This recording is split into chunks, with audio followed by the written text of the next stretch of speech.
Okay, it's 7 o'clock, so we're gonna call this meeting to order. Mayor Tate is joining us online tonight because she's not feeling well. And so I'll call this meeting to order, and I'd like to acknowledge that we are meeting on the traditional territories of the Sauk and Chano nations. And I need to open my agenda.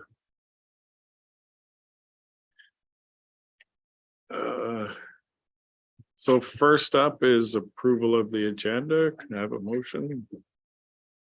Councillor Pearson.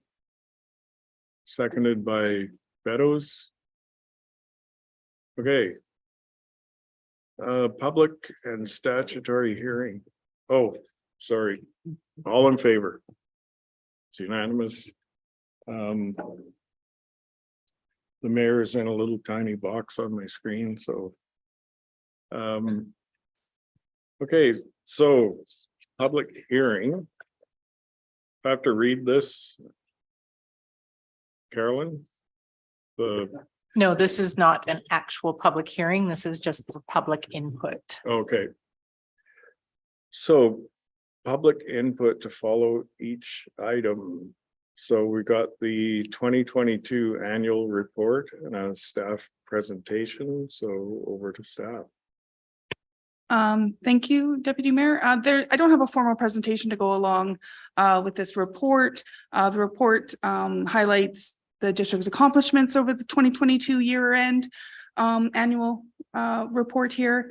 The body of the report highlights some of our successes and some of the accomplishments made, includes all the statutory required information in the annual report. And since the draft has been posted here, we've done a few little minor text amendments and formatting corrections, but the overall content of the report is hasn't changed significantly. Just some minor edits and formatting adjustments have been made. I'm not sure if council has any specific questions. I'm happy to turn over to the public if they have any questions. Once this has been supported by council, the final version will be submitted to the statutory as per the statutory requirements and uploaded to our website, and copies will be available at Municipal Hall for anyone who would like one. So I will leave it at that. Questions or comments from council? Yeah, my comment would be thanks to our communications director for putting together such a substantial report again this year. They keep improving by leaps and bounds. I think there was a list of highlights. Was there not a new QP contract signed this last year? And if so, it could be included. I believe the QP was through Deputy Mayor. The QP was in 2021, I believe. You might be thinking about IAFF. Okay. So that was possibly something that we can include a comment in that in the applicable month if that's what you were considering.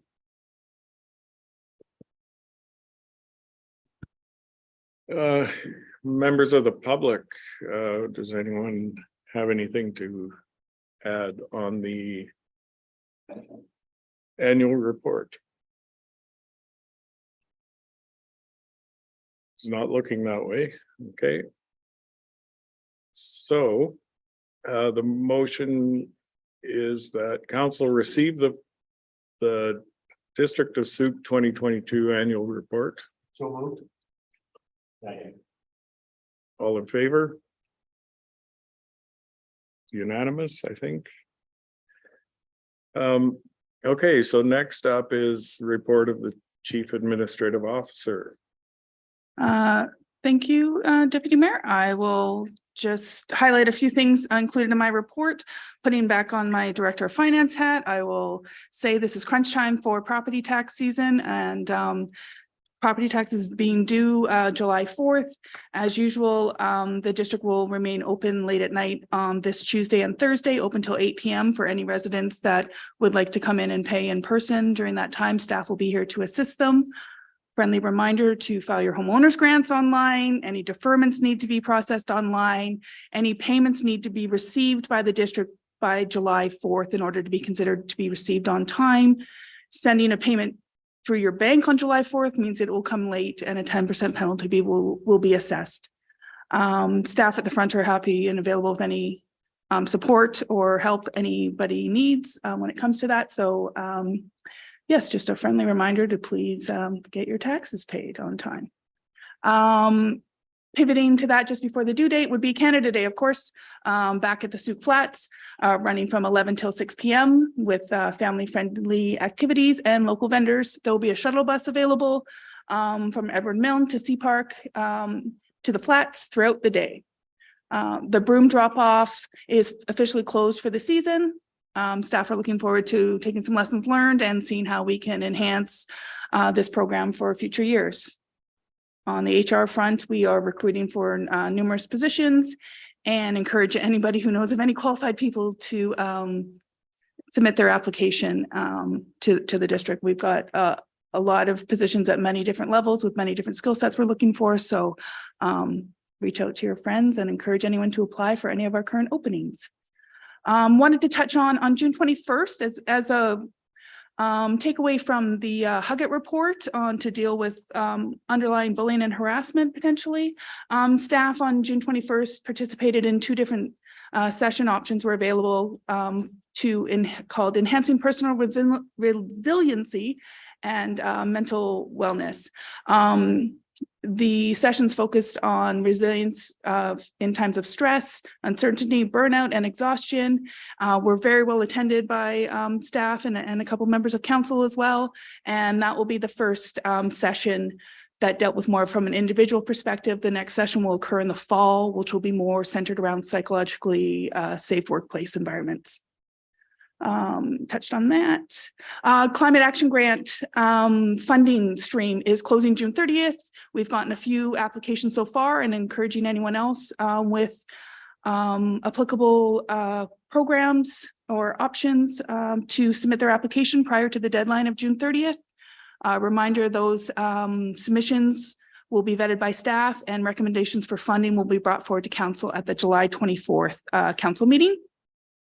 Friendly reminder, no fireworks due to the fire rating still being considered extreme and fire bans still in place on Vancouver Island. So there will be no fireworks and no firework permits have been issued by the district to my knowledge. And back on finance for a second, annual budget survey. Staff are starting to liaise and seek input from the community as we begin early stages of developing our 2024 budget. Let's Talk Souk.ca/budget is where people, anyone from the public can go and find all things budget related, find links to the survey, historical information there. And as always, staff would be available either by phone or in person if anyone needs any help completing that survey. 2 quick project updates would be the Church Roundabout and Charters Road corridor projects. Those critical pieces of the transportation master plan implementation are currently out for tender and close in the next week, Friday, 2 p.m. And staff will review those and bring recommendations forward once we know how those tenders have been received. The wastewater plant capacity expansion is on tonight's agenda with an update coming from Mr. Carter for the wastewater. He can provide a bit more details on that. And I will leave it at that. Thank you. Okay, questions from council? Yeah. Councilor Baton. So thanks for that report. Now, these 300 cubic meters of broom. Now, give me a sense of, is that a lot or is that a little or is that? One dump truck is about. One dump truck is a half cubic meter.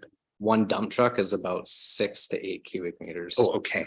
But yeah, 6 to 8. Okay.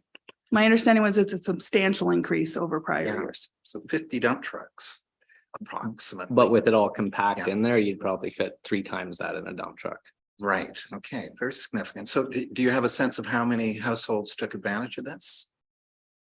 I don't right now, but we can definitely, now that the program just closed, Yeah. pull some different information and maybe not obviously on this quarterly report, but on the next quarterly report, provide a bit of a deep dive into that Yeah. and compare it to last year's. Well, that's fantastic. in the Enhancing Personal Resiliency Workshop, it brings to mind our code of conduct. Can you give me an update on when we might see a draft of that? Hopefully sometime in July. Plan was to bring it to the July cow, but that's been taken over by some other Yeah. business at this point. But it may get to the 24th, July 24th regular meeting. We may need to postpone it to a cow in the fall just to have more fulsome discussion, but hopefully you'll see a draft then. Okay, thank you.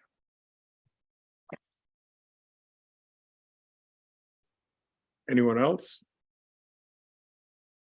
Okay, so the recommendation is that council receive the report of the chief administrative officer for information. All in favor? Carried. And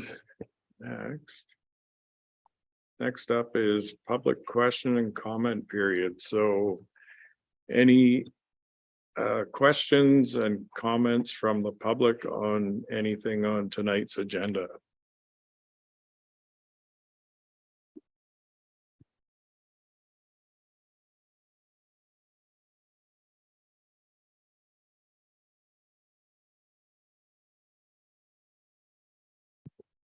Hi, my name is Britt Santowski and I'm here as the Executive Director of the Sauk Region Chamber of Commerce. And I'd like to thank Councillor Bateman for pulling out our annual statistical report of shopping in Sauk. And I know that there isn't time for question and answers, but I always invite anybody from council to drop by our office.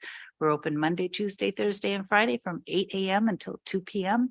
And I don't have a coffee pot, so coffee won't be on. You have to bring your own. Thanks. Thanks. Thank you.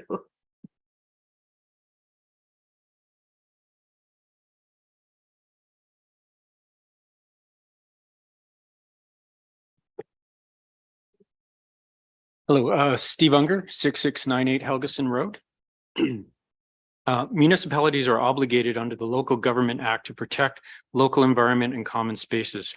Parks, together with shorelines, trails, are some of the last remaining common spaces for public benefit, and they need to be preserved for the betterment of the local community. An important precursor to parks and ecosystem protection, and I am here tonight to prioritize land protection.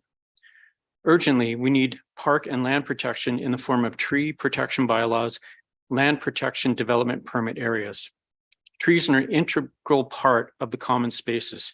Trees clean air, provide oxygen, anchor soil, stop erosion, manage flooding, provide habitat, and calm our nerves. Without trees, Sauk would be where the grass meets the sea. Sauk is losing trees at an alarming rate. Two of my neighbors have clear-cut their large acreages. On June 1st this year, one neighbor cut down a 100-year-old Douglas fir tree that was on our property. It happened in the process of logging his 10-acre parcel. He didn't have to apply to cut his forest or fill out a form or meet any requirements. He just did it. But treed land is an absolute public interest. When we called the district, we were advised that this was a civil matter. Sauk has no bylaws in place to prevent one neighbor from cutting and potentially killing trees up to and including the property line. No bylaws to ensure one's enjoyment of their land is not impacted by the actions of another. No bylaws to ensure that a buffer exists along the property line for the betterment of both neighbors. Most importantly, no bylaw to prevent the cutting down of massive ecological value trees. In conclusion, what happened to our Doug fir would not be allowed in Metchosin, the Highlands, North Saanich, Victoria, most of the lower mainland. Even Langford has come to its senses. A parks plan without the precursing. Thank you.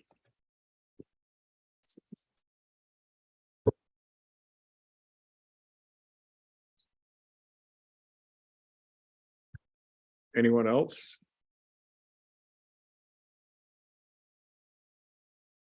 Going once, going twice. Okay. Next on the agenda then is consent agenda. Item number 7 be adopted by general consent.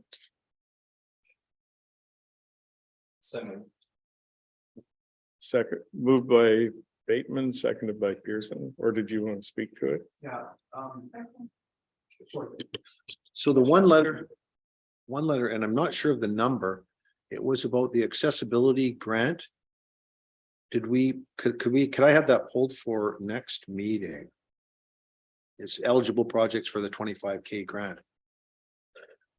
I just want to know if, and I'm through the chair to you, to our director of finance, have we explored any accessibility grants? I'm trying to think that, I'm trying to see the number of the letter, but I brought it up and I'm in the attachment as opposed to the numbering of the letters.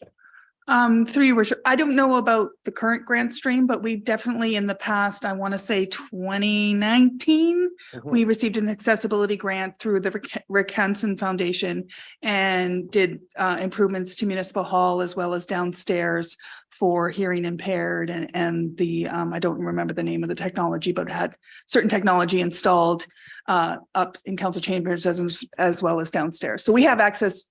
I don't know if it's the same grant stream, but we have accessed those kind of grants in the past. Yeah, this one is a local community association accessibility grant program. I just wanted to know if we had made any applications or we have any projects that are sitting in the background. That was what my question is. So could I bring that letter forward? At least then I can talk about it at the next meeting. Yes. I'm not sure the number. Is I think it's going to be about number 10, looking at the little squares on the bottom. Does BISFMC sound like the organization that is offering that? SPRCIB, Spark BC. That's where it comes from. Lily Connor is the author. Nope, there it is. Item FF. Thank you.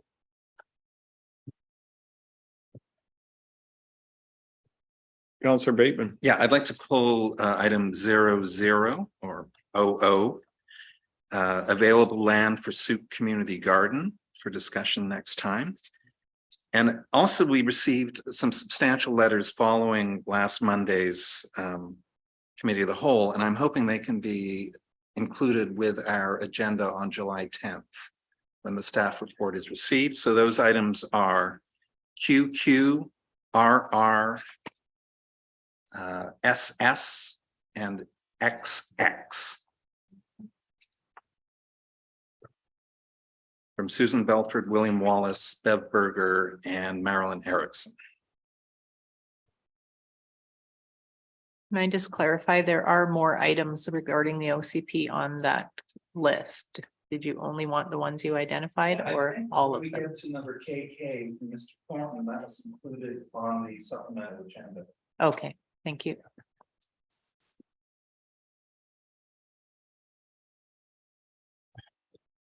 Anything further? Clarification. Because I'm looking at KK, that was in our supplemental agenda on Last month. last Monday. Okay, yeah, that's the one from Soup Point. Okay, title. Yep, got it. Thank you.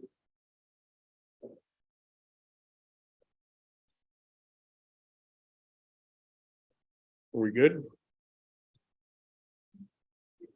Okay, so my screen's flashing.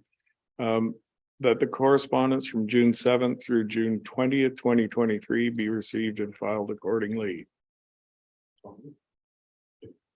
Moved by Pearson, seconded by Oh, sorry, that's the next one. Never mind. Meadows.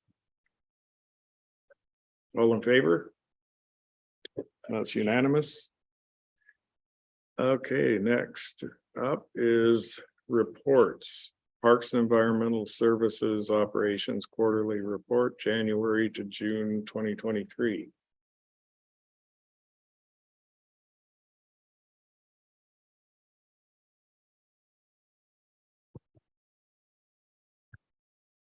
Thank you, Deputy Mayor. I'm just getting the PowerPoint loaded up right now. Just be 2 seconds.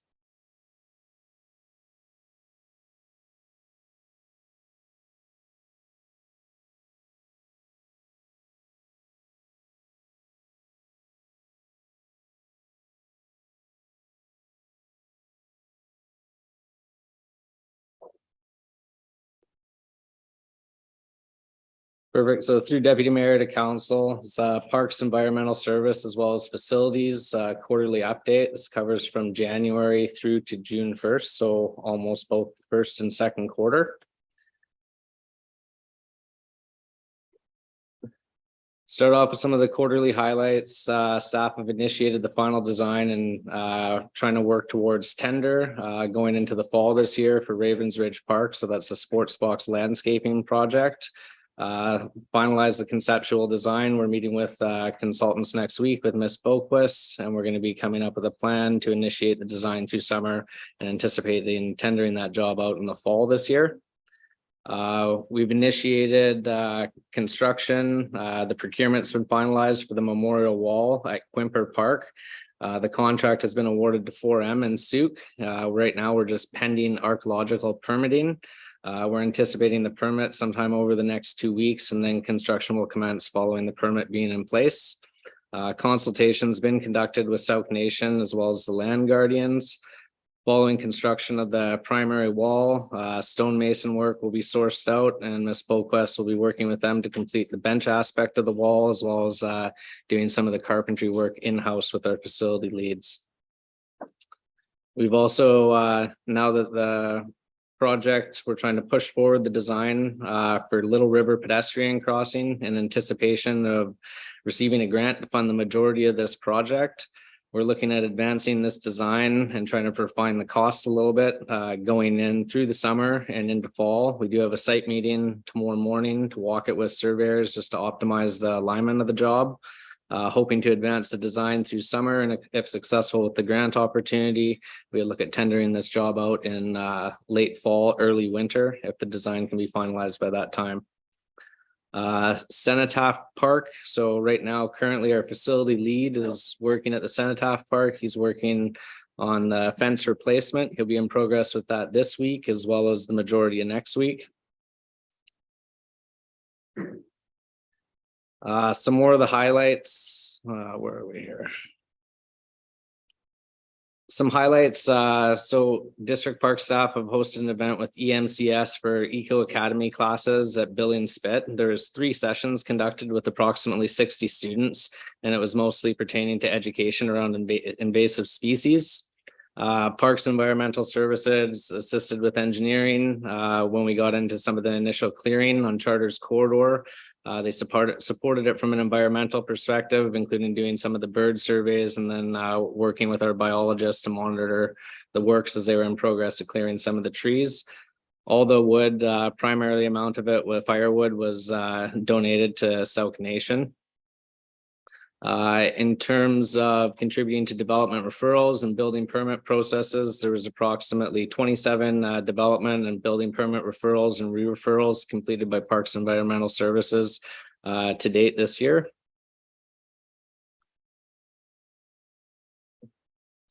Some more of the highlights, initiating construction of the dog park gazebo. So substantial construction of the gazebo is completed now. We're just waiting on the roofing materials to come in. We anticipate those hopefully coming in the next few weeks. In alignment with that, with the roof being completed, we're looking at doing some major resurfacing work, sort of critical maintenance, just to build out a little bit more of the surfacing in the dog park and take away a little bit more of the mud area, tying it into the grass on the corner. Sun River Nature Trails, we worked in-house with our facility leads and completed reconstruction of 3 of the major pedestrian bridge crossings and reconstructed and resurfaced approximately 60 meters of the trail. We're going to be looking at potentially engaging another phase of that going into late summer. Souk potholes, it's not on the screen, but the Souk potholes access improvement project was also completed with new public washrooms, and that project was completed in time and prior to the May long weekend. Boat launch, dock resurfacing maintenance has been completed. There's just some minor repairs to some of the surface structure for tying up the boats. Our in-house, that was completed in-house by our facility leads just over the last few weeks. And we're sort of in prime season now with regular park maintenance being underway. Auxiliary staff are fully staffed up right now, and park staff have just completed the seasonal adornment of the roundabout and decorated it for Canada Day. Few key stats for Parks and Environmental Services. So there is currently 100 parks and green spaces within the district of Souk. Right now, we're at a 0.6% increase from last year to date in the second quarter and have a total land area of 199.5 hectares of park space and green space. Currently, we have 42.1 kilometers of trails, which is at a 1.4% increase from last year.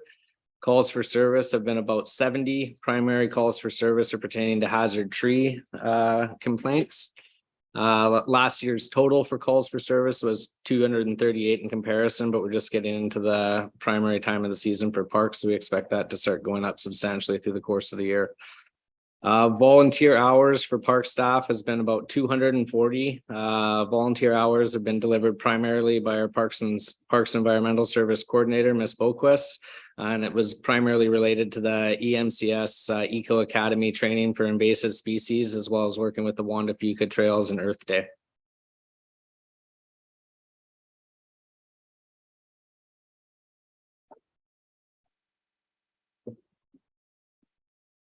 Next quarter focus. So we are looking to get through the construction of the dog park, gazebo, and the resurfacing of the dog park. As I mentioned, we might be initiating another phase of the Sun River Nature Trail, pending budgets going towards the end of the summer. Complete construction of the memorial wall at Quimper Park at Whiff and Spit. Initiate building needs assessment for long-term asset management plan for the municipal hall. Key to note that project is a low-end priority, and while we're recruiting for a new Parks and Environmental Service manager, we probably will not be completing that this year. And then initiating Little River pedestrian crossing. Like I said, in anticipation of receiving a primary funding grant for that, we're going to advance the design through the summer and hopefully get that tendered out in late fall, early winter. We've also are in process of doing one more thing, which we'll finalize next quarter. We've engaged a marine engineer to basically do asset management, major assessments on all the District of Sauk marine infrastructure, including the Murray Road dock, the boardwalk, Prestige Pier, and the boat launch, and all the associated marine piles. That's just to give us a basic snapshot on what we need to bring forward for budget in the short term over the next 5 years, and what we're looking at in the next sort of 10-year for kind of pile replacement or pile rehabilitation. That is it for the first and second quarterly reports for parks. I'm happy to answer any questions. Mayor Tate.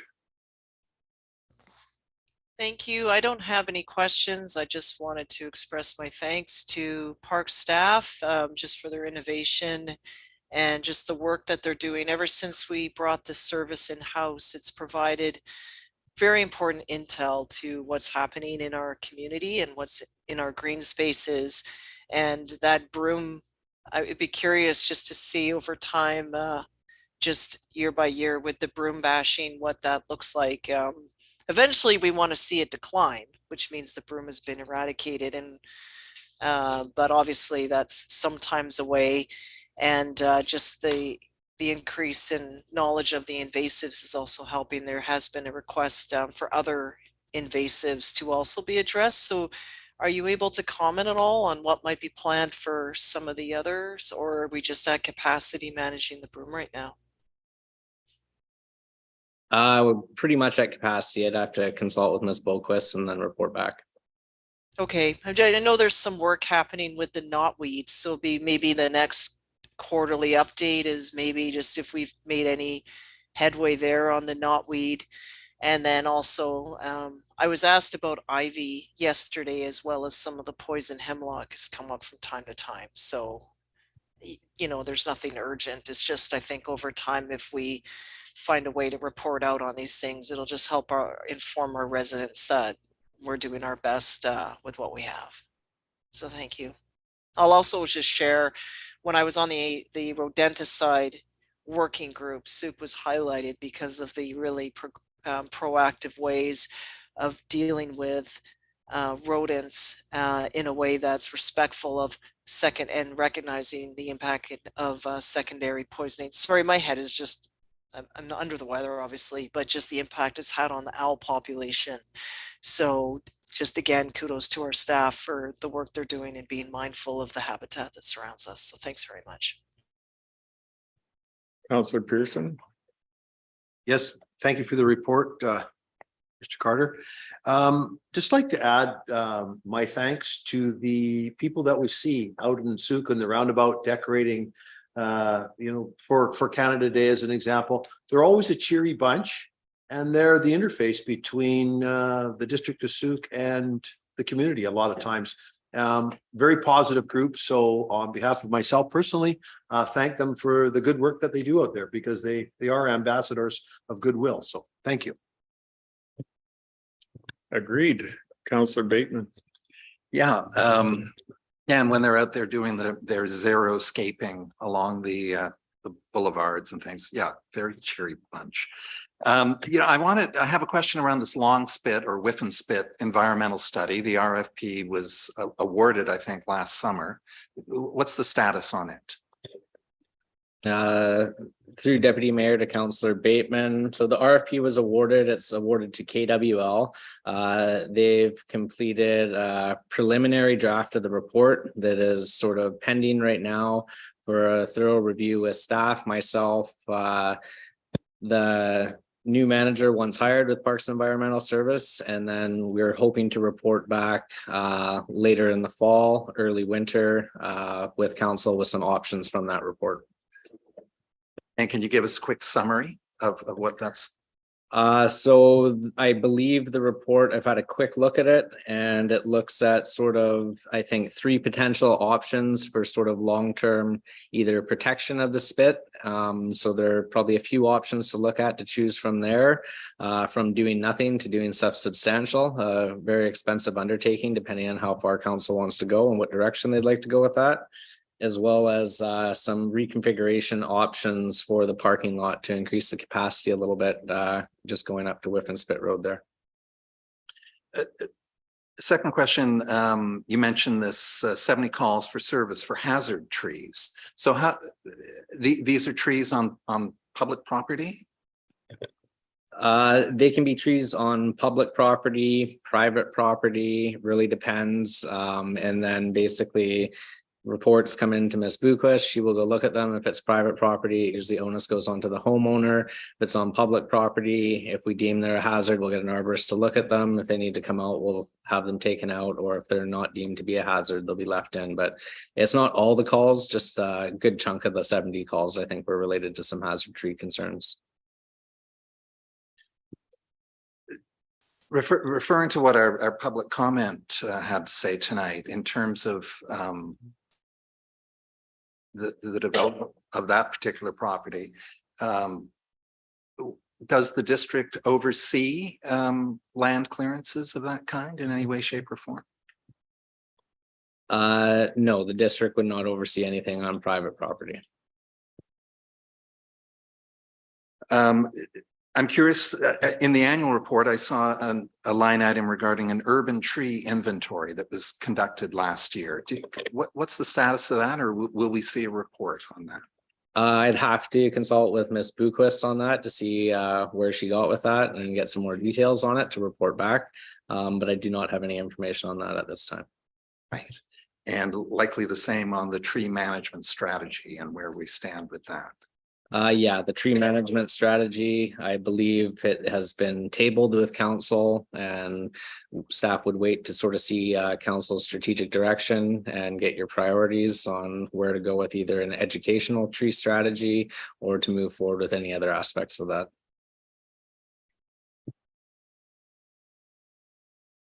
Other members of council? Councillor Beddoes. Yeah, I just wanted to echo what Councillor Pearson was saying about the park staff. In lots of other municipalities, I see 3 or 4 people standing around leaning on shovels. You don't see that here in Souk. They're always working hard and in the public eye, and they're very much aware of it. So I get a lot of feedback from residents how much they appreciate them. So just a kudos for them. Anything further? Okay, so the recommendation is that council receive the Parks and Environmental Services Operations Quarter 1 and 2 report for January, June 2023 for information. Moved by Councillor Bateman, seconded by Pearson.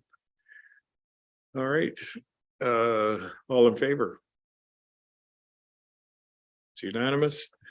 Okay, next up is the wastewater operations quarterly report. Perfect. Thank you, Deputy Mayor, and through Deputy Mayor to Council. Similar to Parks, this is the wastewater service quarterly update. Covers all the first and most of the second quarter up to June 1st.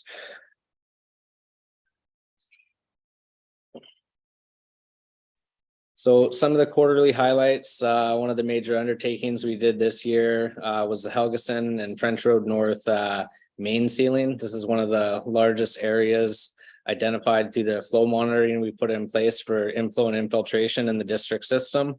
So the chemical grouting was completed. There was 102 house service connections were resealed and pressure tested. There was 88 liters of chemical grout used through this process. It was all done in line without having to dig anything up. Pretty cool technology.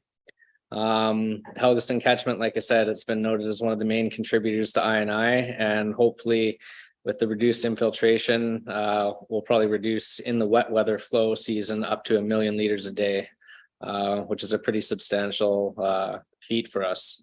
We won't be able to actually confirm that until we get the second season of wet weather flow results. And yeah, we can also gauge that by how much the pump is actually run during the wet weather season. So that was a really good undertaking. We're happy with that.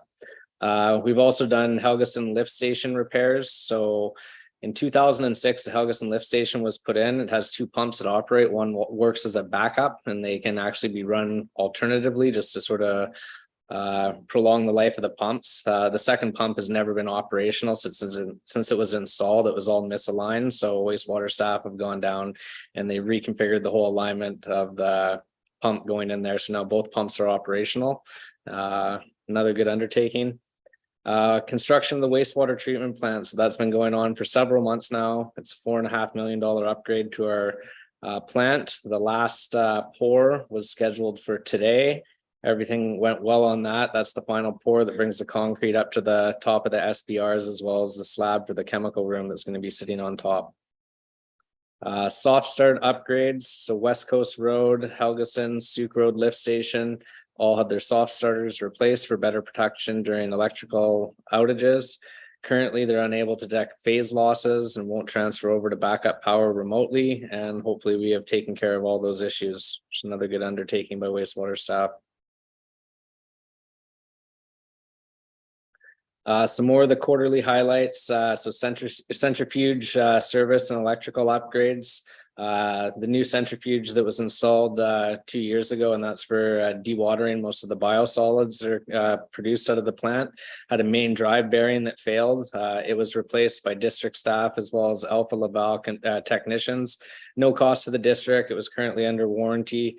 And yeah, electrical upgrades are going to allow more remote connectivity to offsite operation for the centrifuge, which gives better oversight in the centrifuge operations. Installation of flow meter, West Coast Road lift station. So that's the district's primary lift station. We now have flow meters installed in it. It's connected to the SCADA system to oversee the flow rates and pump operation. Staff training was conducted with all operational staff and wastewater. It included confined space training, first aid with travel endorsement, ladder safety, lockout, tagout training, as well as transportation and dangerous goods. And then for inflow and infiltration in conjunction with doing the Helgeson French Road main sealing this year, there's been up to 15 to 20 gas stits installed in key locations to try and reduce the odor as well as the infiltration into the district system.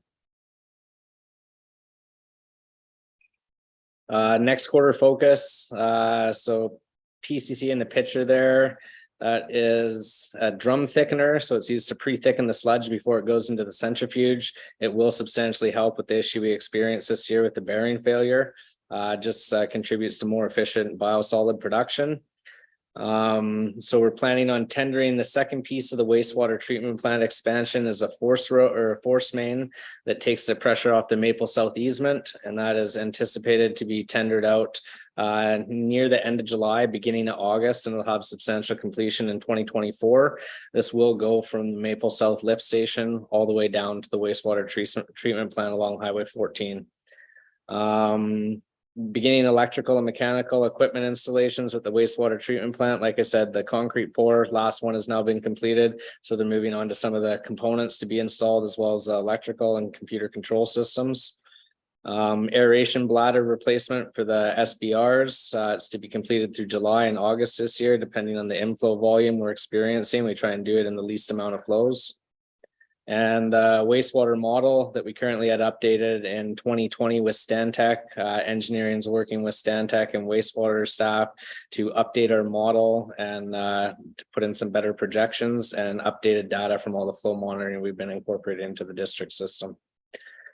3479 is a CRD septic bylaw. A presentation will be coming to council on that. Our wastewater manager, Paul, has been working on this for several months, and that's working with the CRD, who basically oversees this, and they incorporate the municipalities to come in so they can regulate and control sort of maintenance to anyone that has septic fields and hold a database on it. There'll be more information of that to come. Last slide here. Just some of the key stats. They responded to 12 calls for service at the wastewater treatment plant. There's been 39 emergency standby callouts, 0 failed environmental compliance reports to date this year, and there are 2,179 properties on septic in Souk and 4,026 properties connected in the SSA, and over 61 kilometers of wastewater piping. And that concludes the presentation. Happy to answer any questions. I was just gonna ask one question. What the source of the bearing failure, was that an installation issue, or was it a flaw with the? Could have been a manufacturer defect in it, but everything's been addressed, everything's been repaired, and no cost was associated with that. Okay, good. Councillor Beddoes? Yeah, through the chair, to Mr. Carter, you very briefly went over about odor reduction, and I didn't quite catch it. This new installation down at the main plant, will it mitigate some of the odor complaints coming from that area? Not so much at the plant. That would be a multi-million-dollar undertaking to put an enclosure right over top of the plant. Okay, and that seems to be the only solution, is an enclosure over the top. Potential would eliminate most of it, but not, or a lot of it, but not all of it. Okay, I get a few calls about that. Thanks. Councillor Pearson? Yeah, thank you, Mr. Carter, for the presentation. Just have a question. So you talked about where some of the grouting improvements and that you're gonna reduce the infiltrated water by 1 million liters a day. Has that been going on since the septic system has been implemented, like 1 million liters? So yeah, since the sewer system's been implemented, and a lot of it was due to poor construction that took place. Bad joints, just was not monitored good. So a lot of that's been identified, and hopefully we fixed a lot of it. Excellent. So my next question is a mathematical question. What's the average SFR contribute to our sewer system per day? What, single family resident? Yeah. It's hard to say. We must have a figure, right? Like I'd have to get back to you. 1,000 liters a day or something? Approximately. 3,000. 300 liters. Wow, that's a pretty substantial increase in our capacity. It's good. Excellent. Thank you. Good report. Councillor Bateman? Yeah, thank you. You know, your oral report is more substantial than the report we receive in the agenda. So I might make a gentle request that you provide us with one of your specials. I know you can give a lot of great detail, and it would be good to see that. You know, this CRD septic bylaw, for example, which we will be receiving, is such a good solution in the wake of the grant rejection on the sewer system. So that would be, I think, every 5 years we'd have to get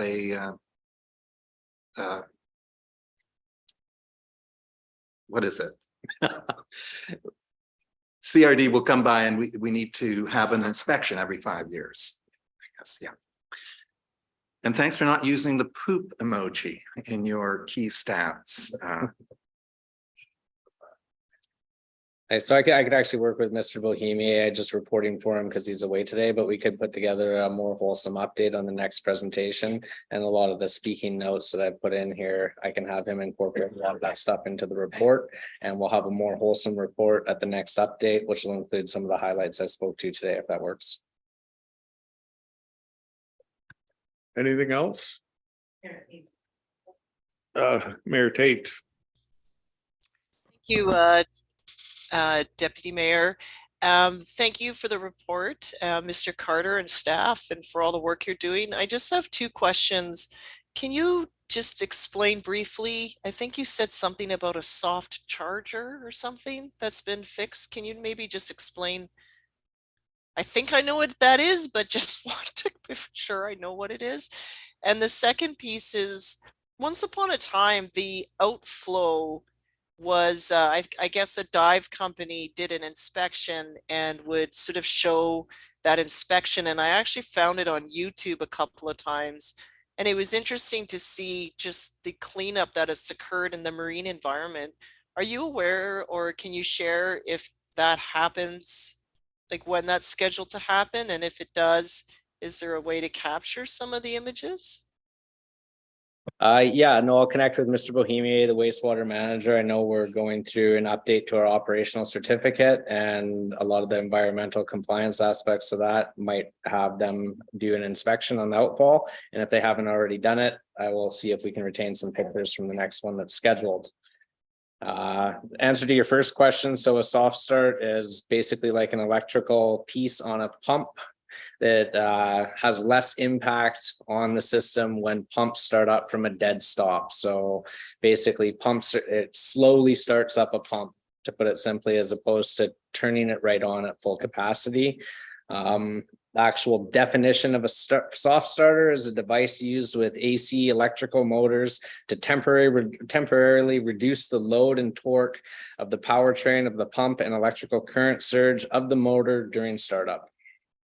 Okay, so follow up, this is like if the power goes out, then it needs a soft start so it doesn't jolt the system. Is that when this comes into play? No, this is just for regular on and off operations of the pumps. But yes, that also comes into play when power is lost and transfer goes over to a generator and the pumps are started back up again. And that's where we do have the generator system in place in the event of hydro outages. We do, and we've been working on improving the efficiencies of those systems so they're more reliable than a few years ago. Just to keep pace with the weather events. I tend to email Mr. Bollmeyer whenever there's massive weather outages, because it's just a bit of an ongoing nightmare. I've learned we both have that in common. That would just be epic for a failure, right? Okay, thank you very much. Anything further? Okay, so the recommendation is that council receive the wastewater services operations Q1 and Q2 report for January to June 2023, moved by Councillor Beddoes, seconded by Pearson. All in favor? It's unanimous. Next up is the 2022 Statement of Financial Information Report. Thank you, Deputy Mayor and Council. I don't have a formal report to go along with this. This next quarterly report for finance will be at the July 24th meeting. So finance will be doing a deep dive into year-end results and capturing any relevant information from the Statement of Financial Information Report. This report has been prepared and is in accordance with the requirements of the Financial Information Act. Includes all the legislative required information and reporting. Once endorsed and supported by council, it will be posted on the district's website, similar to the annual report, filed with the appropriate authorities at the province, and available for any members of the public that would come in and would like to look at the report. It's not as pretty looking as the annual report. It's just more of strictly a financial report and financial reportings. And I will leave that there. And if council has any questions for today, happy to try and answer them. Otherwise, we will provide a deeper dive on this on July 24th. Okay, thank you. Questions from council?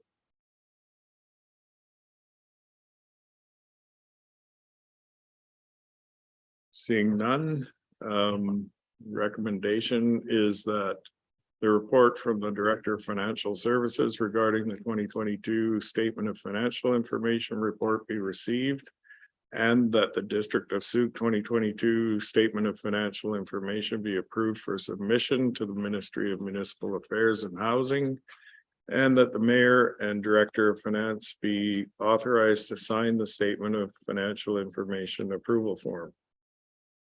Moved by Councillor Pearson, seconded by Councillor Bateman. All in favor? And that's unanimous. Okay, next up, bylaws. Municipal consent for bylaw number 4541, water supply local service area establishment bylaw. Thank you. Don't have a lot to say here. Every once in a while, we'll get a bylaw referred to us by the CRD that they're looking for consent from all of the participating municipalities. Not really too much change. This really amendment is just an update to the bylaw to reflect current legislation, more modern language, those sorts of things, but essentially no big changes that would affect us. Okay, so I guess there's no one to question, so. So the recommendation then is that council not consent to the CRD adopting bylaw number 4541, water supply local service area establishment bylaw number 1, 1997, amendment bylaw number 5, 2023. Sorry, can I just confirm you're consenting? Consenting, yes, to move to consent. Moved by Councillor Pearson, seconded by Councillor Beddoes. All in favor? It's unanimous. Okay, next up. Zoning amendment bylaw for 2104 Charters Road from the R1 to the RM2 zone.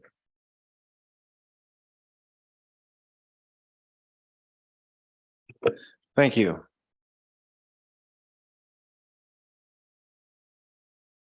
Right. There we go. So this is a rezoning application to go from R1 to RM2. Subject property is approximately 0.59 hectares and is located mid-block on the west side of Charters Road, south of Throop Road and north of College Road. Subject is sites within the R1 zone that allows for a single-family dwelling with a secondary suite or duplex. Property is designated as community residential within the official community plan and allows for low to medium density residential uses along with local serving small scale commercial uses. The applicant's not pursuing an amendment to the official community plan as this proposal fits within the community residential designation. Applicants applied to amend the zoning from the large lot residential R1 zone to the medium density 2 RM2 zone for the purposes of developing the property into uses that align with the list of uses permitted within the RM2 zone. The density maximum in this zone allows for up to 50 units per hectare. Therefore, not considering additional regulations such as amenity space, lot coverage, setbacks, or parking, this property could support approximately up to a maximum of 29 units on the parcel. The applicant has demonstrated through conceptual planning that approximately 28 townhouses could be constructed on the property. And if this rezoning is successful, at a future date, a development permit application could be submitted with a more detailed analysis for a development permit for a future medium density development proposal. The proposed zoning amendment satisfies the objectives of the community residential policies within our official community plan and allow for residential densification close to services nearby that are available and established transportation routes are readily accessible, including bus transportation. The site's within a half kilometer of Journey Middle School, about 1 kilometer from the town center core and its associated commercial uses. Library and future developments on Lot A are approximately just over 1 kilometer away as well. If the zoning amendments approved, the applicant could propose higher density development such as an apartment building or townhouse units as shown in the conceptuals, and to provide additional housing options in an area close to these amenities. In order to satisfy the policies around housing, the applicant has indicated they'd be willing to register a covenant on the property, securing either 10% of the units as affordable housing or 10% of the land value as cash in lieu in exchange for a 10% increase in density through the zoning amendment. I'll note that the 10% affordable housing policy within our official community plan is related to providing affordable units in exchange for rezoning and is not a density increase incentive. If an applicant were to provide more than 10% of affordable units, a density increase could be considered if policy or zoning regulations stipulated what the incentive would include. For this proposal, staff are recommending that the official community plan policy for affordable housing be registered as a section 219 covenant to comply with the policy and allow for the consideration of a housing agreement at the development permit stage if the applicant is not providing cash in lieu.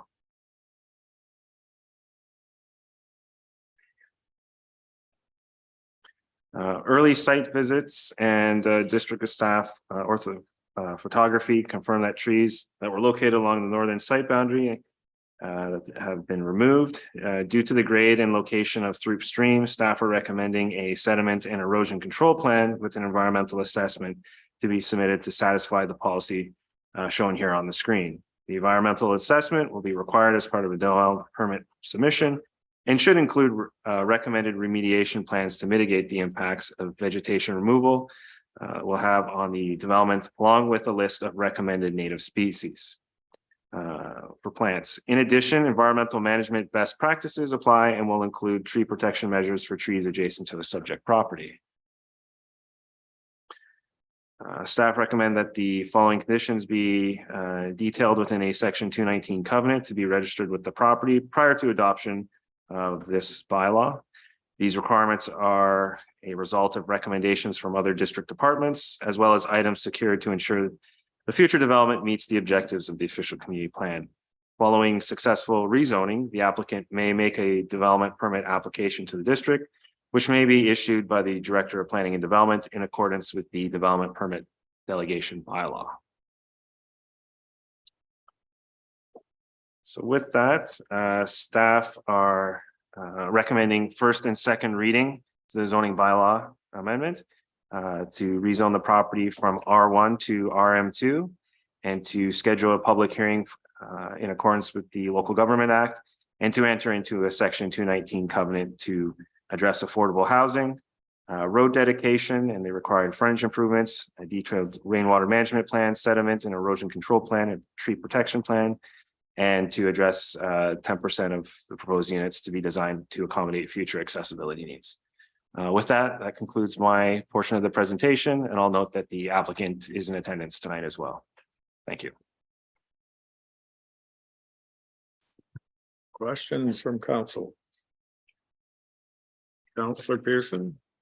Yeah, thank you through the chair. So. Uh-oh.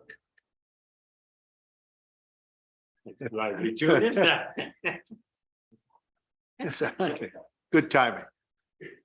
Through you to the Director of Planning. I'm just looking at, okay, in a public hearing, I see that. Okay, so prior to the final adoption of zoning amendment, we enter into a 219 covenant. Prior to zoning, wouldn't we be going after this at DP? So following the public hearing being closed and third reading being given, the requirement would be then for the applicant to register a section 219 covenant.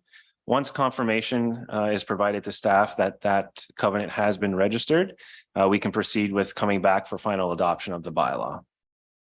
So if that has been done prior to third reading and adoption could be addressed in the same night.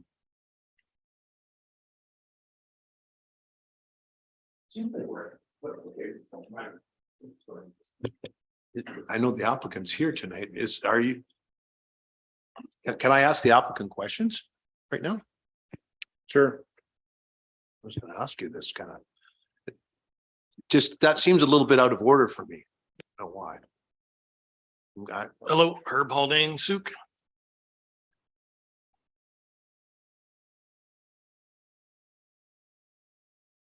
So I was being asked originally to supply what was in the OCP. You guys have bylaws in place to extract anything you want. Your servicing bylaw will take the 20 meters of road dedication.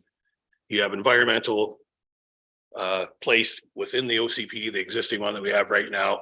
Everything that you're looking for the 219 covenant is just a redundant thing. I'm not sure why you would want to put it on title. As far as coming up with a plan for affordable housing, if you look through the OCP again, it talks about affordable housing being rental units. It talks about being suites. There's a whole bunch of ways you can get there. But when they originally did the OCP, they were asking the district at the time to come up with their own affordable housing contribution plan. So 2009 or 10, when this thing came out, we still haven't done an affordable housing contribution plan. If we had one of those, you would have a list of expectations. Developer or applicant could pick one of those and we'd go with that. So to pay a bunch of money to do a 219 covenant, to do something that we're already, everybody's willing to do and can't get past development permit stage without doing it. I just don't understand the covenant. I've had talks with staff about this already. And it says in here to, conduct an affordable housing, accessible housing needs assessment to determine the type of parameters of new affordable, attainable, seasonal, special needs and local housing. We've not done that, and that's under an action item.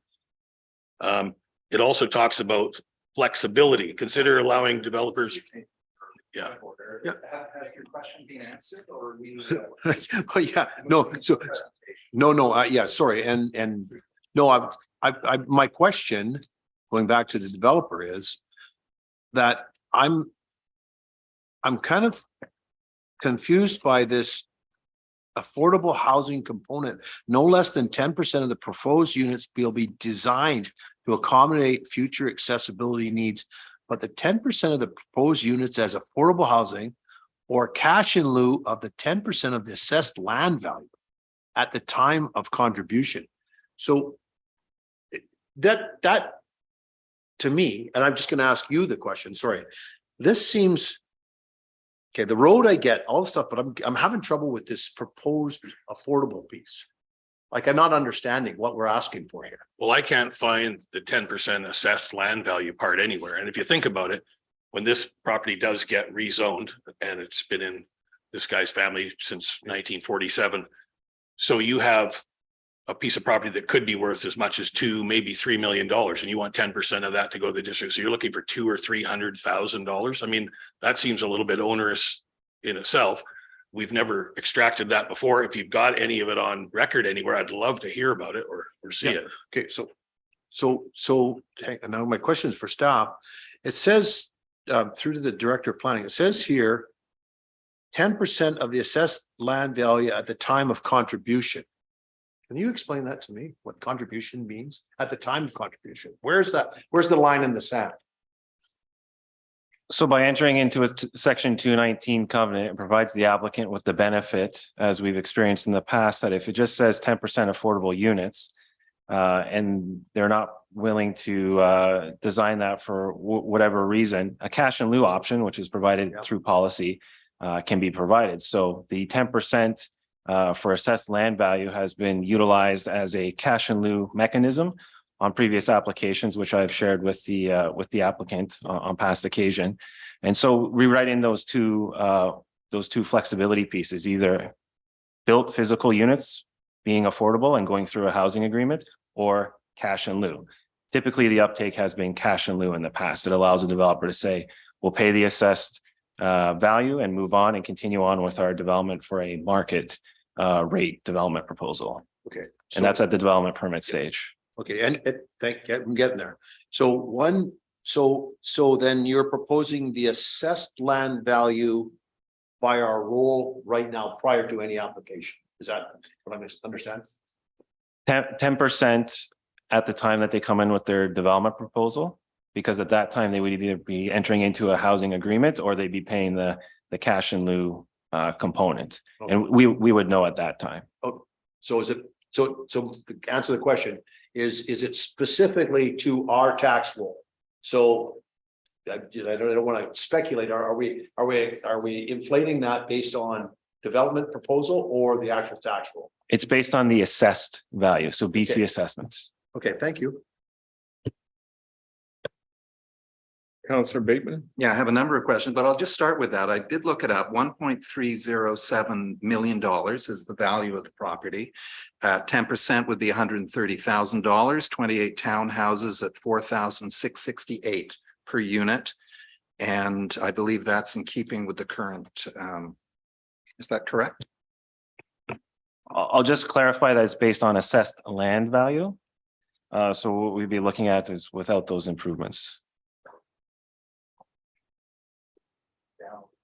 Yeah, as I can see it right now in BC assessment, it is $1,084,000. Right, so I have two questions. First, I'll say, Just point of personal privilege. Could you please speak into the microphone? My mic too.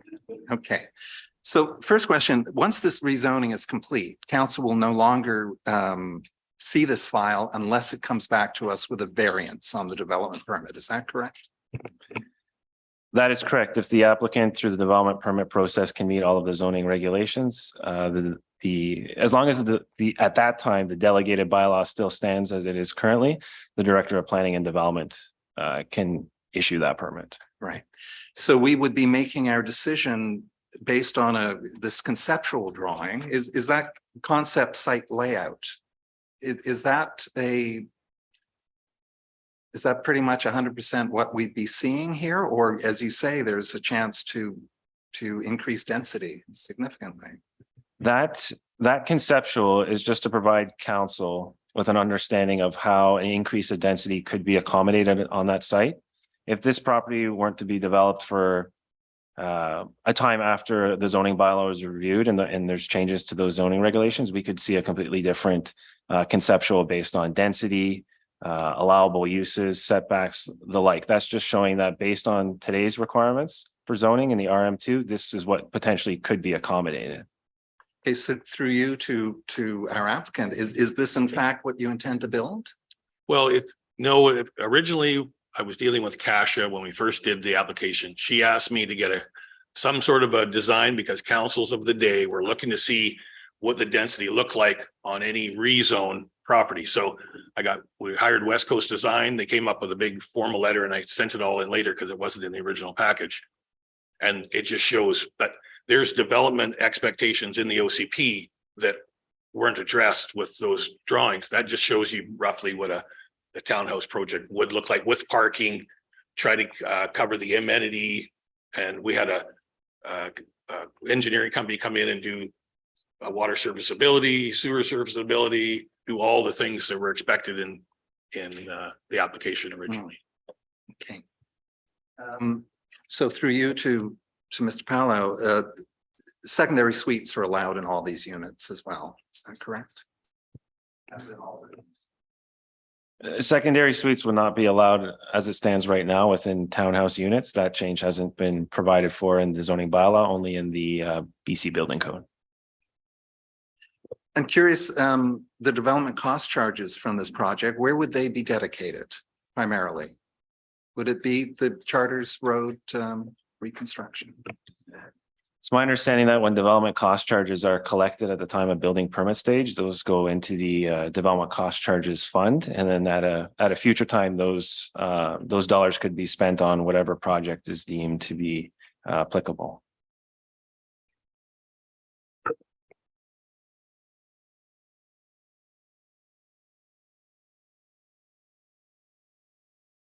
Oh, you've said that in the report, residential densification of a brownfield site. Now, half the site, as I the site close to Throop Creek up that side is in fact greenfield still, is it not? So when you call it a brownfield site, you're referring to the current building footprint. Correct, where there's existing improvements upon the property. It's not a brownfield site per se. It would be a brown green site. Oh, sorry, my Mayor Tate, sorry. Let's see here.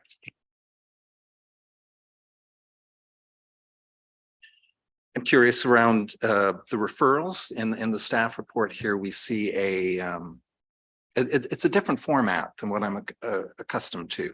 Traditionally, we've seen external and internal agency referral comments summary report. And this time we're seeing it within your staff report. So I'm not seeing necessarily exactly what the Parks Department's has contributed to this, am I, or?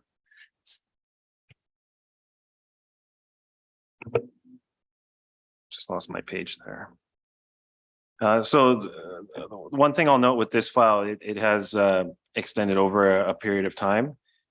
So when this, it was still an active file, but it was on hold pending some technical studies that the applicant was submitting. So the main focus at this point earlier in the year was making sure all the necessary engineering requirements were being satisfied. Parks had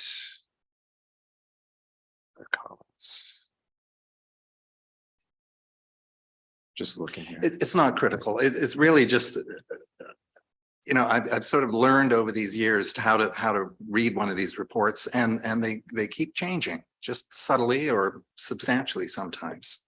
Yeah, so And I the find Parks, sorry, I found the Parks comments here. So they had mentioned that about the tree protection plan by Equip near Throop Stream, just because of some of the on-site activity, the rainwater management plan to be prepared by a professional engineer, and then the sediment and erosion control as well. So these are matters that we'd like to see addressed prior to the issuance of the development permit. Will we see at the public hearing, if there is a public hearing, of course, the traffic impact assessment? And the environmental. Typically, those at this point, the information that we have is satisfactory moving forward with the change in land use. The more detailed information would come at the development permit stage once the overall site layout has been determined. So again, I have a challenge there because I won't see that, will I? So I have to make a vote on a rezoning here without really knowing the impacts of X number of cars on our roads. So I'm just curious, but I suppose it's how things are done. So I guess that's part of the whole delegated permit process. So what we're talking about tonight is a change in land use. Can a change in the zoning be supported? And then going through the development permit process and our specific development permit area guidelines, is the applicant at that stage able to meet all of those requirements and all the necessary technical studies? So if it wasn't delegated, it would come before council, and I believe it would address your comment there. Otherwise, that would be the responsibility of the Director of Planning and Development to ensure that those requirements have been met. Yeah, a couple more. There's a note over here about material stockpiles on site must be removed or moved back to the construction zone prior to rezoning. Could you explain that a little bit? So that was just in discussion about some earthworks on the site and just ensuring that if there was any materials that had been located onto the site that was off-site, that the necessary permits were either obtained through soil deposit permits, or that those materials be returned to their original off-site location. So it's trying to remediate the site as best as possible, but also acknowledging that there's likely to be future works through development permits. So not trying to put too much onus on the applicant to do a whole bunch of work only to have them go forward with a future proposal that would move those piles around as well. And finally, this particular property would be is currently in community growth area. Wait a second. Community residential. Community residential, and within the proposed OCP would be town center transitional. Is that correct? That's correct. Okay, thank you. Councillor Beddoes. Yeah, the chair, yeah, so I just want to read that here. Just point of personal privilege. Can you please speak into the microphone? Mayor, I forgot to do it. I'm doing it, Jeff. Yeah, so sorry about that. Anyways, I just want to say that the applicants met all requirements for the RM2 upzone supported by the OCP. And we, as long as they build what's designated RM2, we don't know what it is until that actually happens. So they met all the requirements. Is that correct? So if they go through a rezoning process to RM2 and they follow those zoning regulations, if they follow those regulations and a section 219 covenant has been registered on the property, they would be meeting all of those necessary requirements. Otherwise, council can determine that a covenant isn't required, but staff are just addressing the policies that we have for affordable housing in the official community plan, and that's secured at the rezoning stage with a covenant to ensure that it's followed through at development permit and building permit stages. Thank you. Mayor Tate. Thank you, Chair. So a question that I have, just following up on Councillor Bateman's queries regarding the internal referrals, is there is also a referral request from the South Nation. So perhaps could staff ask just what tools we have to meet that request, or perhaps should this move to public hearing, the applicant can indicate then what they acknowledge and can possibly do to meet that request. I'm raising this because a recent development permit also had feedback from the South, and that was raised by members of the public. So I would anticipate that should this advance to public hearing, members of the public would want to know what we are doing to meet the South's requests and what the applicant's intentions are. So if there's anything you can share at this point, I would appreciate it. Certainly. So when the referrals are received from local First Nations, we review them against existing policy and development requirements. And then those referrals are shared with the applicant. And we encourage the applicant to get in contact with the First Nations. So that information has been shared with the applicant, and they might be best to address how they're addressing those referral comments. Okay, is the applicant prepared to answer that tonight, or? Well, I can answer don't what I wanna bring know. him- Okay, At this point, the only tree removal or anything that's been done was done in conjunction with your engineering department. And I've got a drawing that I was sent and asked if I could clean out to the green area, which basically encompassed all those trees. When they're doing the road improvements there, they're going to want a 10-meter buffer. So back onto everybody's property, including the other neighbors, they're taking down trees even right down through the gully and stuff because they need that buffer to build retaining walls and basically room for working. So it was asked of us because time constraints and because can't get tree guys back and so on. So the owner agreed to clear the path in front of his own house, get those trees removed, move soil back, and try to create that buffer zone for the district to be able to RFP and flag all the Charters Road road dedication and property needs. So there was nothing there that's been taken down other than that. The problem you're going to run into over time with any community residential or town center stuff is they're going to be cleared because the lot coverages are very heavy. So nobody's going to leave a single fir tree or a single tall tree in the middle of their project because it will more than likely be troubled by that and fall over or become a problem tree in the future. So everybody takes the trees down, they replant new trees as part of your bylaws and part of your policies and setups in here. And that's what the applicant in this case is probably planning on doing. At the very start of this project, I tried to explain that he may or may not do this project himself. So getting the rezone is the most important part. He does have some friends and family who can do some buildings and things like that, but he may not fall into the window. It may take 2 years, 4 years, or 5 years, and he may just actually age out from being able to do this project.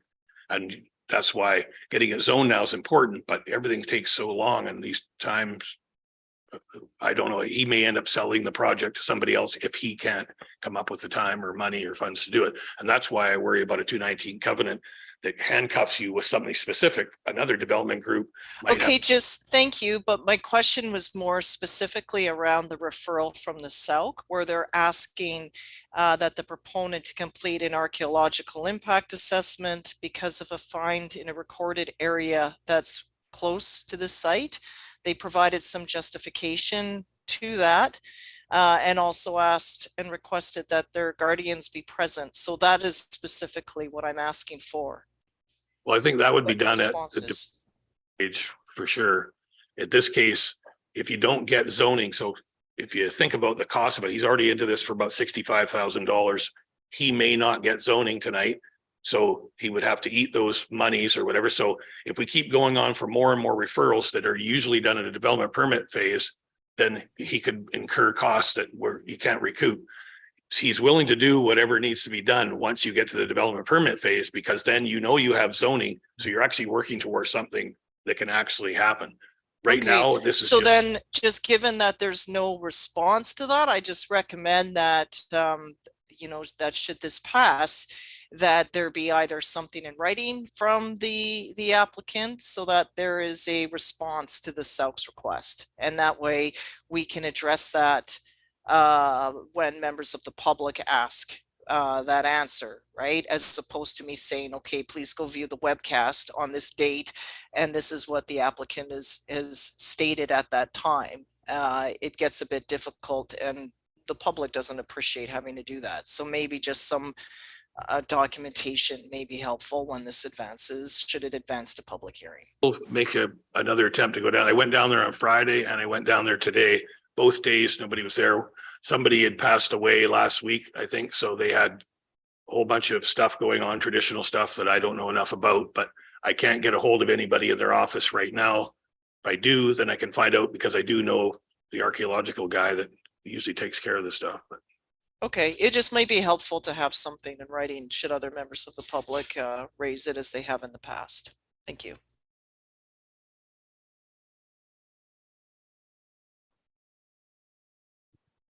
Counselor Pearson? Oh, Oh, I thought you were going. no, I'm good. Oh, Counselor Bateman. Can I move that the recommendation here? Certainly. Mr. Palo read it aloud, so perhaps we don't need to. Okay. Second, okay. Any discussion?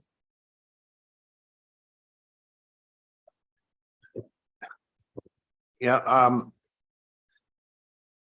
my motivation on this is that I've heard from the applicant here tonight, or representing the property owner, that you would have no problem entering into an agreement with the Sauk Nation to review the archaeological stuff, which I fully appreciate that, because we're kind of in uncharted territory.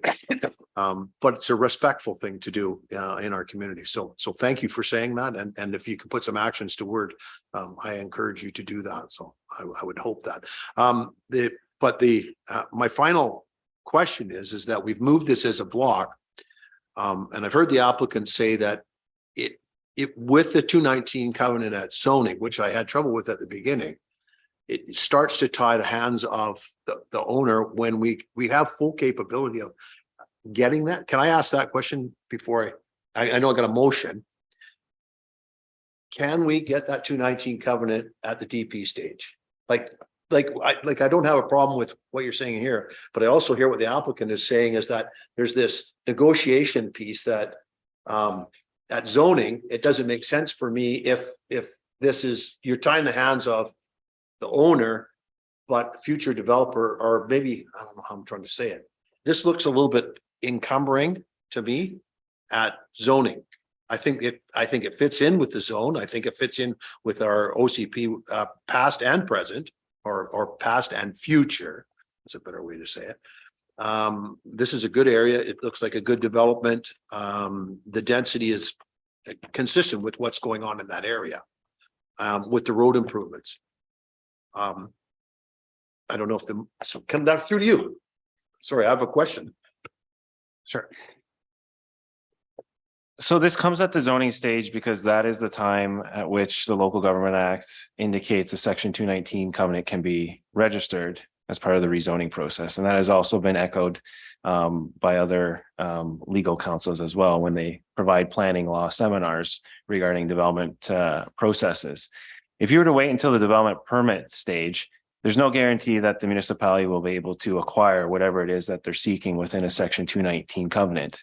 An applicant could voluntarily register that at the development permit stage, but it's the zoning stage where the municipality can require that to occur. So that is why this is being brought forward and has been in previous practices on other applications. So that is the reason why a section 219 covenant was required. If you waited to the development permit stage, there's no guarantee that an applicant would be willing to voluntarily register into these requirements. In terms of encumbering future developers, this is a requirement that is put on to ensure that our current official community plans and any other applicable policies are followed at the development permit stage. It also gives direction and an information heads up to any future purchaser of the property of what the development expectations are. And at a future time, a future developer could come in and propose a covenant amendment if they weren't in agreement with what was on that covenant.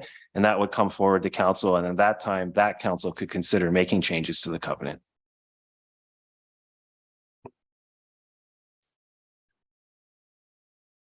Okay, and one more question to you, Mr. Powell.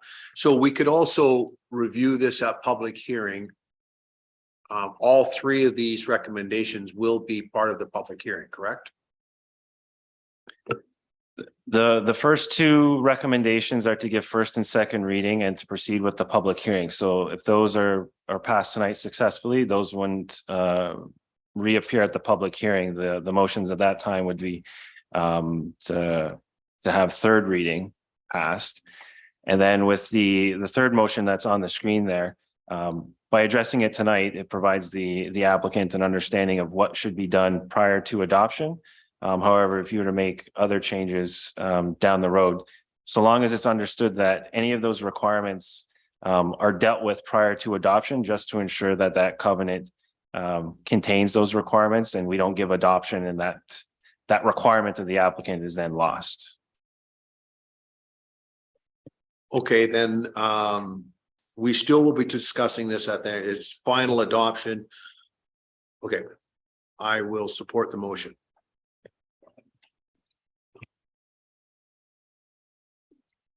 Anything further? Okay, so I'll call the question.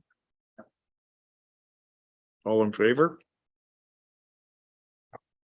That's unanimous. Okay, next up is zoning amendment of 2027 Maple Avenue from R1 to RM2.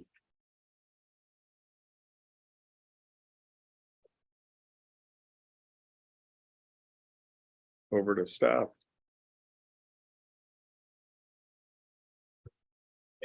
We're just getting the PowerPoint loaded here. There you go. Thank you. All right.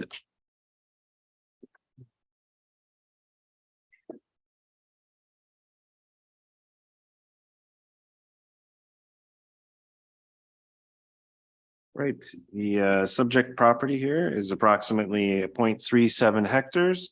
Is rectangular shaped property located mid-block on the eastern side of Maple Avenue South between Grant Road West and West Coast Road. The vacant heavily treed property is relatively flat. Provincial mapping shows that Knott Brook runs through the property at the east and west ends of the property. Subject sites within the R1 zone allows for one single family dwelling and a secondary suite or a duplex dwelling.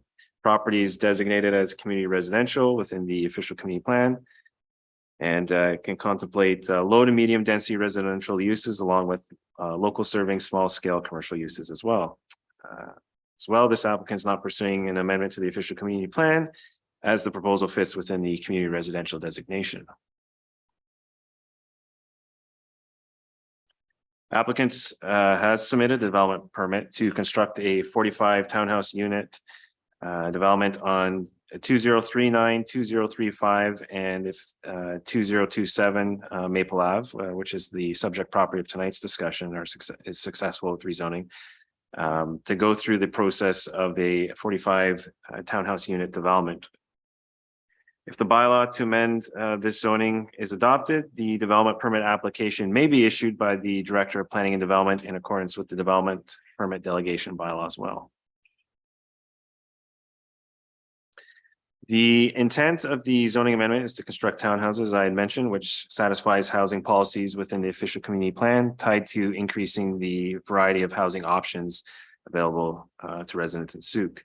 To satisfy housing policy objectives and in order to align with the covenant registered with the rezoning for the adjacent properties at 2035, 2039, and 2043 Maple Ave, 10% of the proposed dwellings be constructed and to be provided as affordable housing units. Staff's recommending that this condition be carried over into the section 219 covenant as well, so that it can go through with the full proposal for this.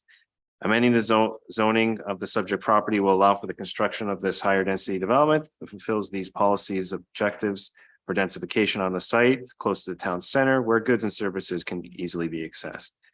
As well, redeveloping a site where there are existing services reduces the need for development to encroach into natural and greenfield sites. Provincial mapping shows that Knott Brook enters the property at the east and west ends. A riparian areas protection report approved by the Ministry of Environment will be required prior to issuance of the development permit. Environmental management best practices will also apply, and any violations of the Wildlife Act, such as cutting down trees during the nesting window, are enforceable by the Ministry of Environment. Staff are recommending that the relevant conditions from the covenant on 2035 and 2034 Maple Ave be included within the section 219 covenant for this property. If adopted, the development for these three properties on Maple Ave will also trigger upgrades to Maple Ave South, including road dedication and frontage improvements, a connection to the sewer and upgrades to the system. Installation of underground services. The riparian areas assessment report will identify environmental sensitive and mitigation procedures. That 10% of the proposed dwellings will be provided as affordable, and 10% of the proposed dwellings will be constructed to meet adaptable housing unit standards. Following successful rezoning, staff will finalize their review of the development permit for the proposed development. As I had mentioned, this one can also be considered through a delegated process if all zoning regulations are met. So with that, staff is recommending approval for first and second reading, as well to proceed with a public hearing in accordance with the Local Government Act, and to have prior to final adoption, enter into a section 219 covenant to provide the relevant items of covenant FB 190524 as required and compliant with the existing District of Souk bylaws. That concludes my presentation, and the applicant is also in attendance tonight. Thank you. Questions from council? Councillor Bateman. I'll get started. Let's see. So the plot plan we see in this rezoning application, that'll be what we'll be seeing in the final analysis effectively on page 219.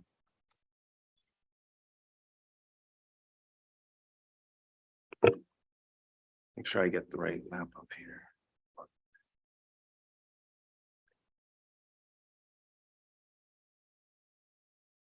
The one with the Maple Woods Estates development permit submission. Yeah. Yes. West Coast Design. That's correct. Yeah. So it's going through a development permit process, so there might be minor tweaks, but we've been working concurrently to work on this rezoning application with the understanding that if it's successful, that we can quickly move towards permit approval if all the zoning regulations are met. Right, okay. We have an amenity area here of 740 square meters. And that's a little less than, so the applicant is to give us 10% say us, to the community he's creating here, 10% of the lot space for amenities. This is just a little short of that. Is that a concern or? I believe the percentage is 8, if I remember correctly, for RM2. Yes. Yes, a minimum of 8% of the lot area must be developed as an amenity area for the residents. So the objective by the applicant is to not have variances required so that they can go through that delegated process. And only until you receive the development permit application, see what the area would. Correct. The site plan and the other architectural designs will show what the general site layout is for that site, showing the amenity area, the architecture for the associated buildings, interior layout, and so forth. That development permit locks in what their design is going to be so that they can then proceed to the building permit stage to get the necessary building permits. So if the applicant doesn't want to see variances, I take it they won't be seeking a variance on the like area setback. Sorry, counselor, are you using your microphone? All right. So to repeat, I'm in search of a clean, clear development permit application. There will be no variance on the setback to Knottbrook. Correct. The objective would be to meet the riparian area protections report recommendation plus the 1 meter requirement from the zoning bylaw. It's very interesting. Behind that property leading into Guardian Village is an unofficial trail that people have used over time. It links up with Millennium Park and then you can head into town. Is there any that's outside of this property? Yeah. I had a question regarding the parking setup. The previous applicant had noted in their rationale statement, that wasn't a rationale statement, what was it? It was just that there is a very low percent of actual garage parked cars with smaller garages. So in that concept for charters, there were no garages. So here we're seeing a garage come in at 234 square feet, along with another 45 parking spaces. Is this a concern to you? That those garages will not be used. And in fact, it could get pretty busy on that narrow street. There aren't specific zoning regulations that say the garages cannot be considered for a parking stall. So the applicant has indicated that their intent is to have this provided for parking. So based on that, they're showing that they can meet the minimum parking requirements. What happens in actuality is dependent on each homeowner, and we can't make that determination. So based on what they're showing that they can provide the minimum requirements in the absence of a specific zoning regulation that says you cannot use the garage. I don't believe there's any visitor parking spaces here unless I've missed something. And of course, Maple Road is a notably narrow road. It is not a complete street, Mr. Carter. Is that correct? Maple Road, what the current width of Maple Road? Yes. It's varies in multiple locations.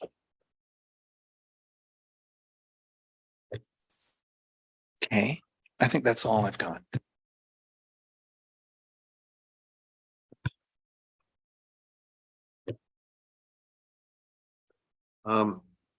Through the chair, is the applicant here tonight? Okay.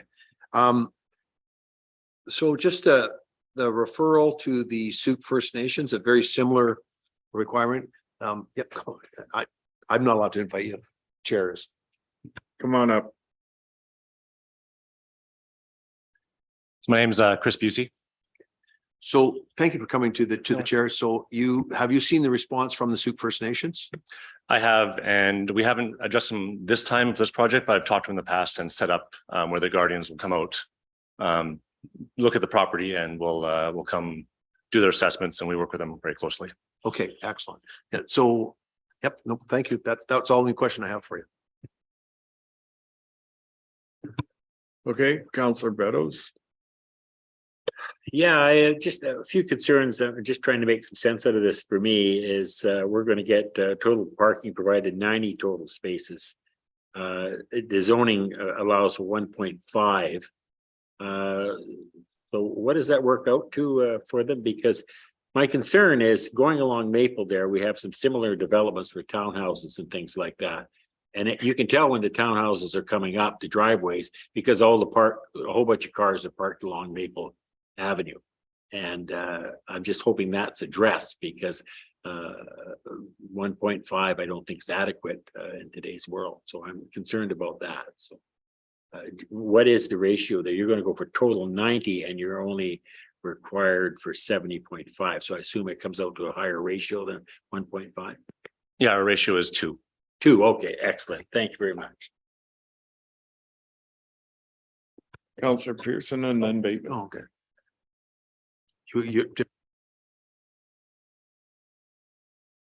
Yeah, I just found it interesting to see the covenant included with this document. And as Mr. Haldane said, it can handcuff you. So here you've got a covenant struck in 2002 or so, and you've got to come in with these affordable units at $220,000. So that's a challenge, is it, through you two? It is a challenge. We are working out with Mr. Palo and staff different ways of addressing that, and we'll work with that in the DP process. But we do want to work with community on addressing affordable housing as much as we can. We're looking at potentially making these all rental units to provide further rental to Souk, as in we just checked yesterday, and there's 3 rental units in Souk right now on Marketplace, right? So adding 45 new units would definitely help that and help bring down the cost of the rental units as a whole, with just supply and demand. Right now, there's no supply, so we're trying to help with that.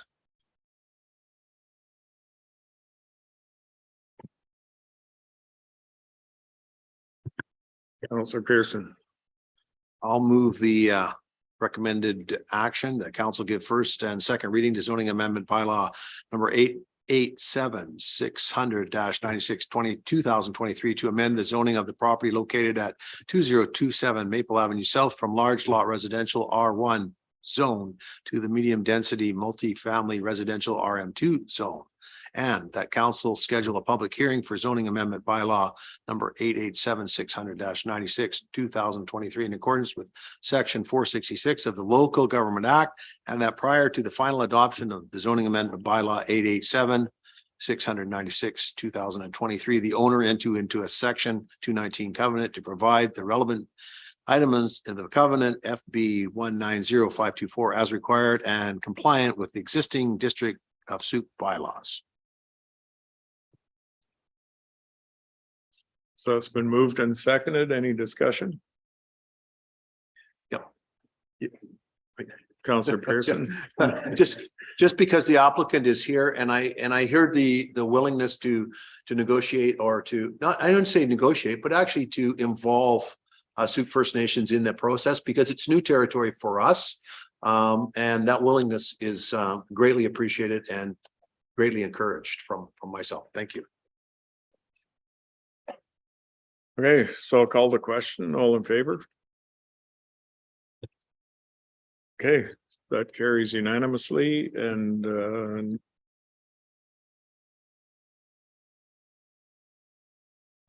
Point of privilege. sure, we'll take a 10-minute health break. 5 minutes? 5 minutes. Okay, so we'll reconvene at 8:50.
So, according to my clock, it's 8:50, so I'll call this meeting back to order.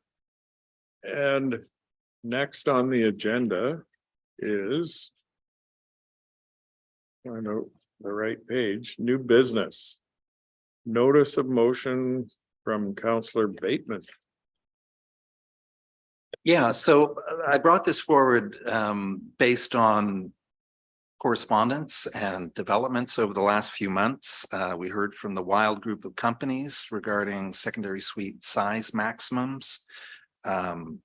Keith Elliott wrote us about the zero carbon step code, which was made allowable within the BC Building Code on May 1st. And the Souk Builders Association had written us regarding Building Advisory number 14.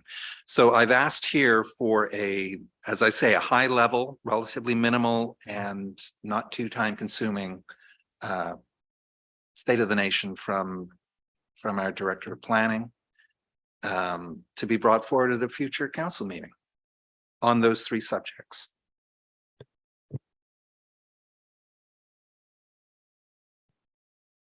And I could motivate a little. As I say in my preamble, the District of Souk is seeking to proactively address issues related to housing affordability and the secondary suites, the removal of size limits on secondary suites. And I know it's a very complicated matter involving parking issues and other matters related to secondary suites, but it is designed for increased affordability within the community for our renters. That's why the BC Building Code was amended in 2019 to remove those size limits. The zero carbon step code, of course, is the next iteration of the step code process. By 2030, all communities in BC will be required to adopt the zero carbon step code. And it comes in a 4-step process. The first step is basically capacity building so that our builders will get accustomed to it. And then you can move into to other levels of it. And the Builders Association in its letter of May 25th noted that now that we have a 24/7 fire department and greater 10-minute response coverage, that advisory should be revised. So, and ideally, this will, I know you're incredibly busy over there. You're working at 105% capacity. However, if it's not Sorry, too onerous. Ms. Machado. Yeah. Sorry, I just wanted to check that it's okay with Counselor Bateman. I just added at a future council meeting to your motion. Yes. Thank you. Okay, I think this sounds reasonable to me. Any comments from other members of council? Yeah, I have absolutely no problem with bringing it forward for discussion. I do have some concerns about number 2. And I know your good intent, adoption of the zero carbon step code, part 16, is that it's not required by the province, but the province, and you know, 7 years from now is a long time. I know we have to have to take steps, but those costs get passed on. And I don't know if you've noticed, but I've noticed a lot of for sale signs up, and I think there's mortgage stress hitting us right now because there's another protected, and I worry about the cost of that being added onto the home. So it's only a comment, but I have no problem bringing it forward for discussion at a meeting somewhere in the future. Councillor Beddoes. Yeah, through the chair to staff. If this passes, how will it impact your workload in the next 6 months? Is it something horrendous or is it?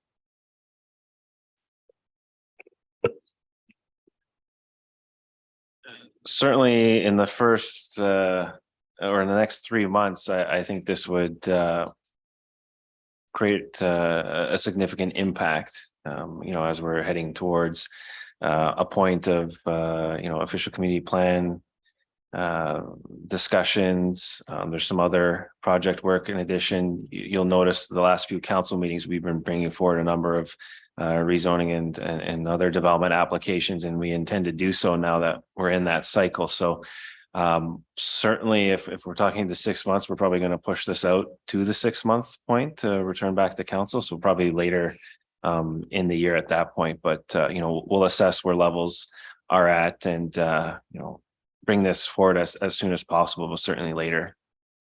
And the reason I bring that up is that I know Councillor Bateman is very good at wording things, but I'm really have a problem with i.e. relatively minimal and not overly time consuming. I mean, that's not very definitive. I'd much rather say, within the next year or something. But I know what he's trying to get at, and that is to. And the other thing is we've got a strategic plan coming up, and that'd be something I would like to see in our strategic plan with a timeline. And then we can discuss some of those things. So I do have a little bit of the problem as long as it goes through with the idea that staff can prioritize it to a low priority to begin with until we get caught up in some of these other matters. So that's staff. Could comment on that, please.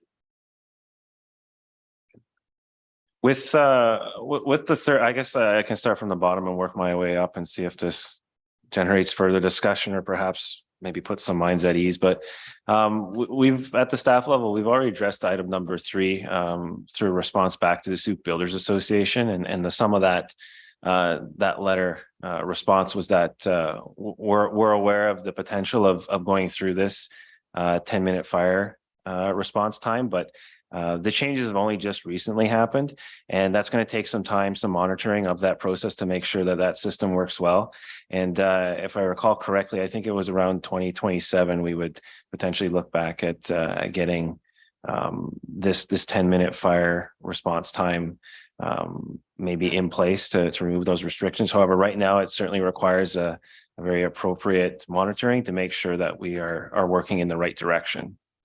With regards to number 2, the zero carbon step code, as you're aware, back in end of 2020, when we were working on the building bylaw, we were quite challenged with trying to accelerate the step code process. So just hearing past discussions regarding the official community plan policies and some of those accelerated process, that still seems to be a concern amongst the community. Certainly at a base level, just going along with what the provincial mandatory requirements are for zero carbon step code, we would make those amendments to the building bylaw. If council wanted to consider something accelerated, we could look at that, but just knowing from past a couple of years, that didn't seem to be something that we were successful in doing. So we would just at least follow in line with the provincial requirements. And then with number 1, the removal of the minimum size restrictions, that's been on our radar for some time, but was always going to be packaged within our comprehensive zoning bylaw review once the official community plan was adopted. So I guess that's maybe the one thing I would leave open for council to decide. Are you still wanting to wait until the OCP is adopted, or would you like staff to look at bringing that forward as part of another small scale zoning bylaw amendment? Because there's a couple other items that aren't pressing, but we would make it a value added process to at least package a couple items in the zoning bylaw that we would see worthwhile updating in advance of a comprehensive review process. Okay, I'm going to go to Mayor Tate. She's had her hand up for a while. Thank you, Chair. I'm in support of the motion. I just wonder if there's a way of incorporating this through the development approval review process, and then we can actually get really good information, or it may even be pieces that emerges through that review. And that way it'll be, I'm hoping, both high level but impactful at the same time, and won't consume our staffing resources. Would that possibly work for Councillor Bateman? Yes, indeed. Okay, and how about that for staff? Just that'd be all right. To comment.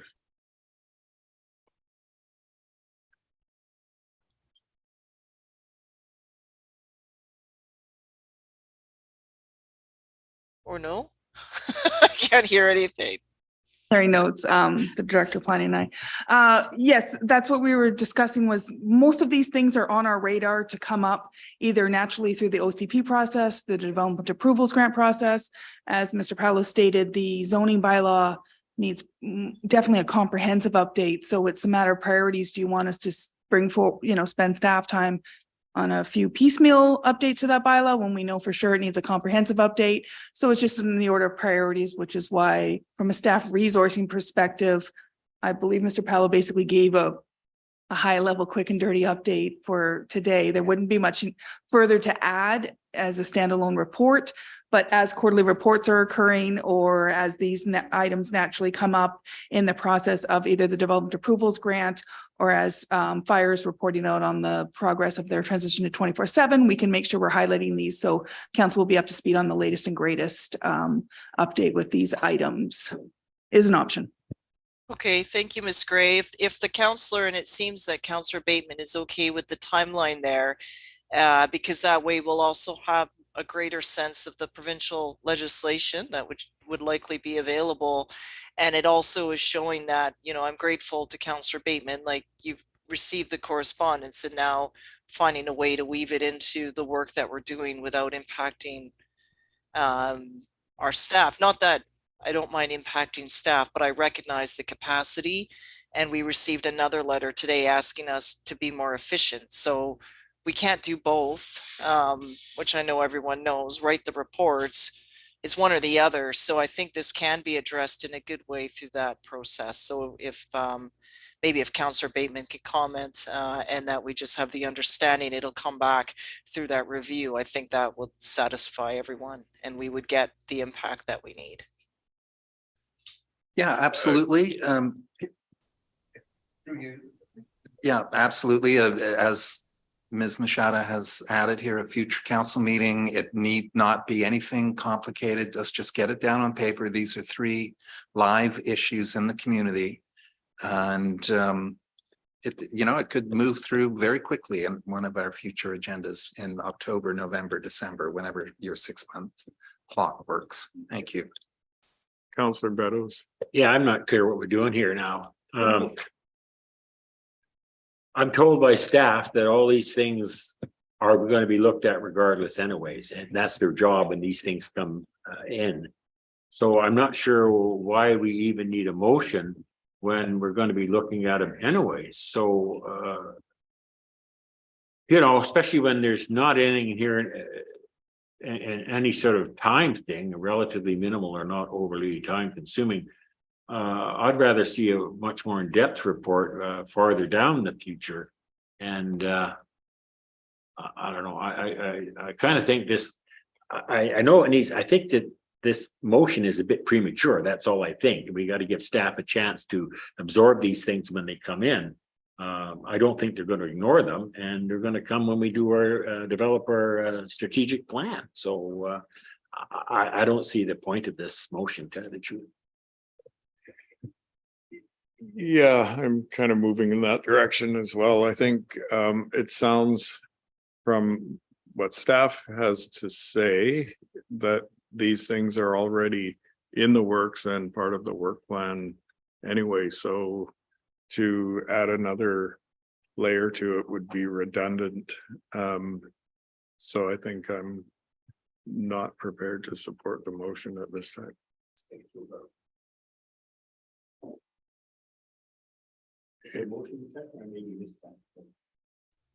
Again, point of privilege, please use a microphone. Okay, so I'll move this motion as presented in front of us. I'll second it. Okay, so If I- discussion. If I may, you're just reading this motion into the minutes. It's a notice of motion and it's to be debated next meeting. Okay. Okay, let's debate it at the next meeting. Okay, so actually just on that, we shouldn't have even talked about it. It would have just been read into the record, but that's okay. All right. We got a preamble for next time anyway, so That's good. I thought it was here for debate, so my apologies for not following our own procedures. I should know better, even virtually. Okay, so next up then is number 11, correspondence requiring action. And Counselor McMath is away this evening and she asked that hers be withdrawn until the next meeting. So we're on to Counselor Bateman. Okay, as I said the other week, there's a lot of substantial material in our correspondence files which don't make it into the public record. So I thought I'd pull a few of those items. The first is the BC e-bike rebate program, which, as you may know, when it opened on June 1st, 4,000 people applied in the first 8 hours. They then put everyone on a wait list. There were 12,000 on the wait list as of June 7th. I'm now on the wait list, and I think it's just a very significant program for e-mobility. And of course, we have an active transportation plan, and I just wanted to ensure that the residents of Suit were aware of it. So other than that, I'll put that through to be received for information. So moved. All in favor? Yep. Unanimous? The next one up is a very significant, I feel. It's the ACE Memorial Project. This is Paul Unwin has been collaborating with the mothers of the late Corey Mills, Eric Blackmore, and AJ Jensen on a memorial artwork. And Paul, the sculptor, reached out to council, and I think Councillor Lajeunesse replied, seeking. Would you like to share any of? All I got back from staff was our art acceptance procedure, and that was kind of as far as it went. But maybe I think Mayor Tate has something to say on this.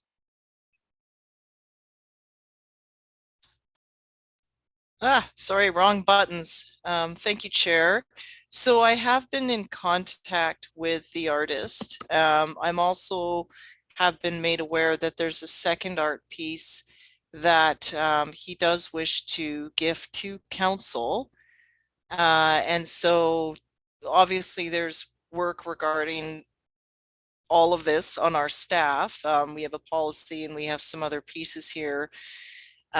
We had some dialogue as to where a location would be, and I can't remember who, but some had suggested Sea Park because then it could be inside.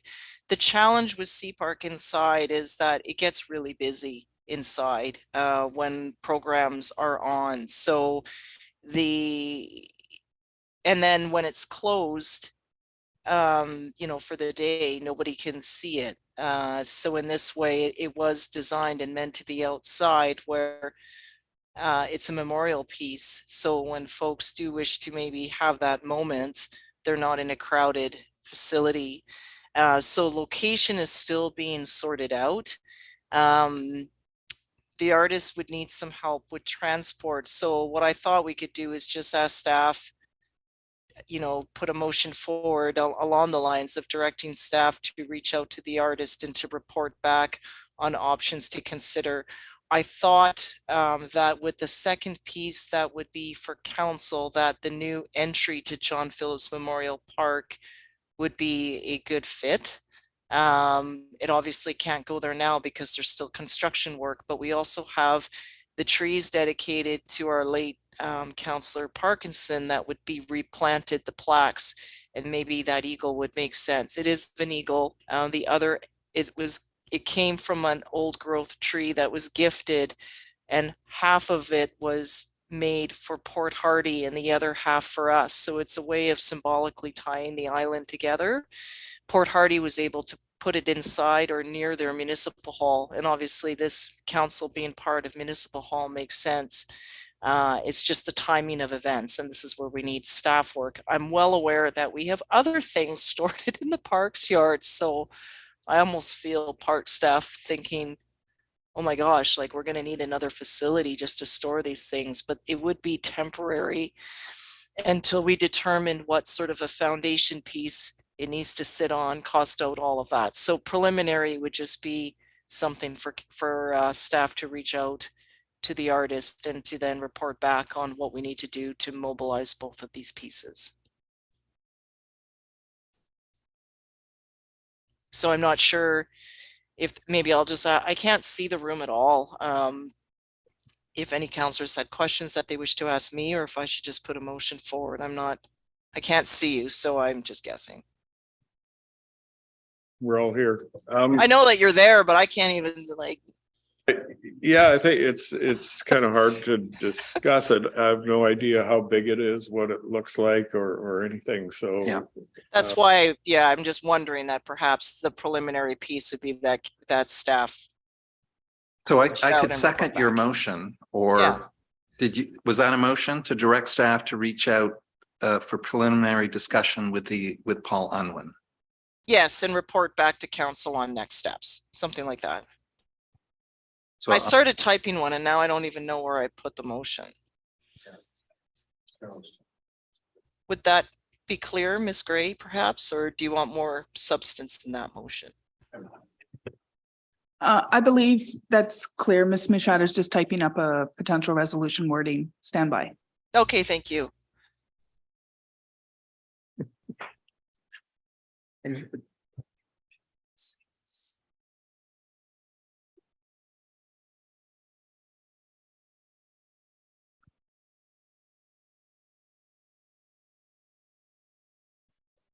Yeah, so through you, Mr. Chair, I was speaking with at the barbecue yesterday that Millennium Memorial Park is in fact was gifted to the district by the Souk Museum sort of 6 or 7 years ago, and that's a potential outdoor spot.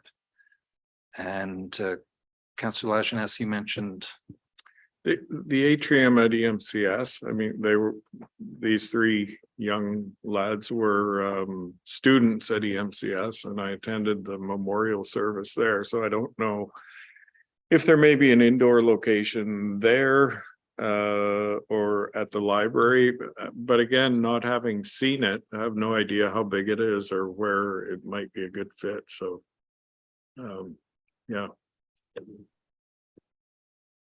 Councillor Beddoes. Yeah, I mean, we can hypothetically, let's let staff do what they need to do and then come back to us and they say it's 13 feet across, then we know it doesn't fit in, but we let somebody in staff, the Parks Department, check it out. I think it's a good request and we'll go from there. Sounds good. Okay, so. Oh, Mayor Tate. Thank you. I can't see the whole motion. But I think that's fine. I do know that the one for council, it's 7 feet, 6 inches tall. So it's sizable, which is, and it came from a 16-foot log from the Nimikish Valley. I know I'm not sure about the other, but the one thing to think about is just location wise, once we get it and we know more and all of that and see it in pictures and all that, is that the intention is for it's like a memorial piece. So that's where it's the case of when it's outside, it doesn't have the restrictions of you can't just walk into a high school. You need to be you know, like there's access to spaces are, you know, that's why things are outside. So another potential location would be the sport box. And we are doing work there this year, so it can all fit in with the work that's being planned there. And then also when it's too far away, things could be stolen or tampered with. So I'm just sort of thinking on where there's traffic and proximity and where folks could pay tribute to it in a way, kind of like our memorial wall that's underway. It's out of, you know, it's not right. People do want some privacy. And I'm just being respectful of who on that particular piece, who it's for. Okay, so you can't see the motion. Would you like me to read it? Yeah, I can't see it because the boxes go over the text. So I'll read it then. So Yeah, so if you can read it, thank you. it is that council directs staff to contact the artist to determine logistics for moving and storing the artwork until it can be installed. Yeah, that's fine. I'll move. That's sort of what I meant to move. Yeah. Could I make a friendly amendment to that one? Because the artist was asking us for advice on where it might be located. So that motion does not capture that. Determine I logistics guess- for moving and storing the artwork as well as a location.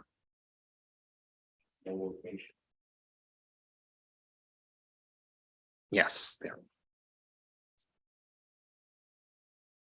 Okay, Thank you.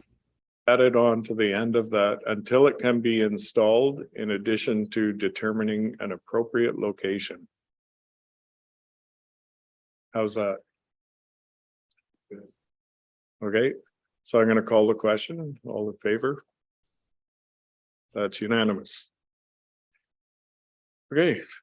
And onwards I go. This, following up on Ms. Santowski's comments today, yes, we can drop in and see her in person, but I'd like to, I shared a motion with staff earlier. Can you throw that up on the board? Yeah, so very simply that the district request a presentation by the Sauk Chamber of Commerce on its shopping in Sauk at a committee of the whole meeting later this year, and that the district's community economic development officer participate in the discussion at this time.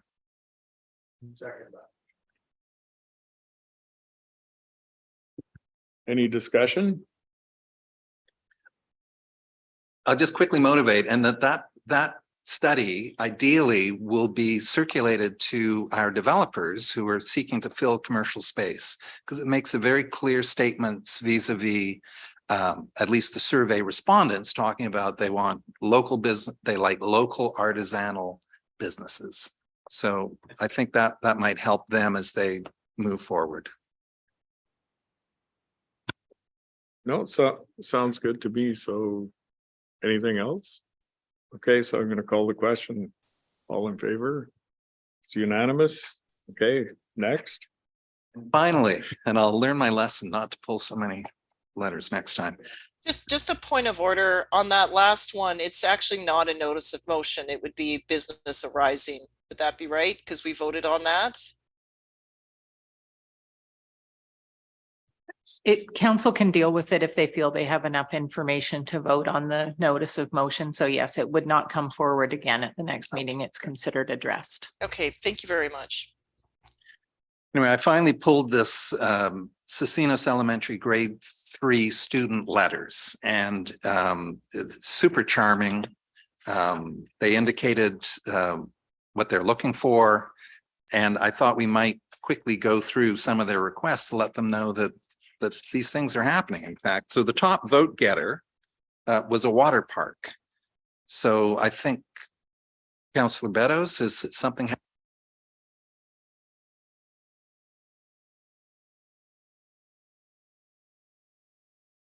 Yeah, it's on horizon in Seapark, but again, again, the hardest part's the devil's in the details of where we're put it and funding and things like that, but it is on the horizon. And we are going to be going out to the community and getting a comprehensive request from the community in the near future in the next year on what other amenities, but the water park is on horizon at Seapark. They also want more housing, interestingly. They'd like another shopping mall, grocery store. They'd like a new skate park.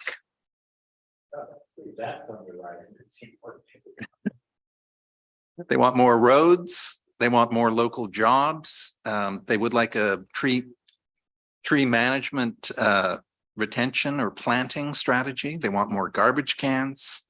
They want to see some support for the homeless.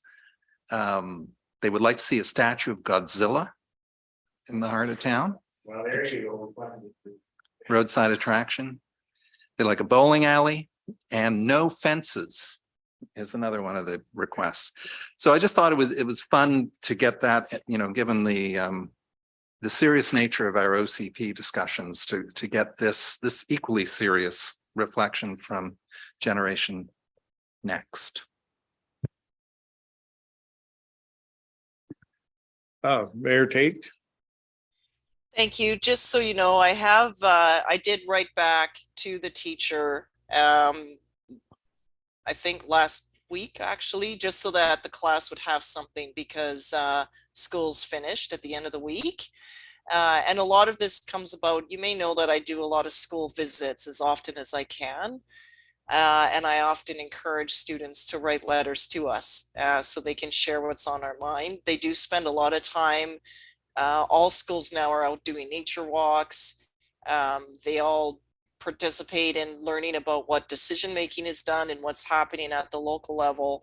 And so just progressively, even the town hall experience I had with Poirier grade 4, very well thought out, very well delivered. And this is a grade 2 class, actually, not a grade 3. So this is coming from 7 and 8-year-olds and what they're seeing. And so, and it's consistently what I hear when I'm in the class. So it's thanks for bringing this forward, Councillor Bateman. I have shared them with Sea Park staff. Just some of the projects like the water park and the skate park are planned, however, will require grant funding. So hearing it directly from the users sends a strong message. It's not just adults trying to determine what we need, but actually what children are expressing and noticing throughout the community on those things, and their voices are important. So thanks for bringing this up. Yeah, it was kind of fun. I enjoyed reading the letters too, and I'm glad that you scored them and put them in order of importance. I thought that was interesting. I was going to suggest that we write a letter back to the kids and thank them for their input. So that's good. Last but not least, is this yours as well? Is in a way. Yeah, sorry, not requested by Councillor Bateman. This was correspondence received since the last meeting. The Municipal Insurance Association of BC is just asking for confirmation of our voting delegate, which has historically been Councillor Bateman. So I'd like to suggest that someone else take this on. This is something at UBCM on day 1 of UBCM on the Monday, I think it is, in the mid-afternoon. You get to attend their annual meeting, and they would like delegates from every municipality to be there. So I've done this I missed 1 year, I confess, but yeah, so it's a good learning experience, and you'll see how the Municipal Insurance Association. We have to see who's not present, and maybe we could nominate one of them. Oh, there's an idea.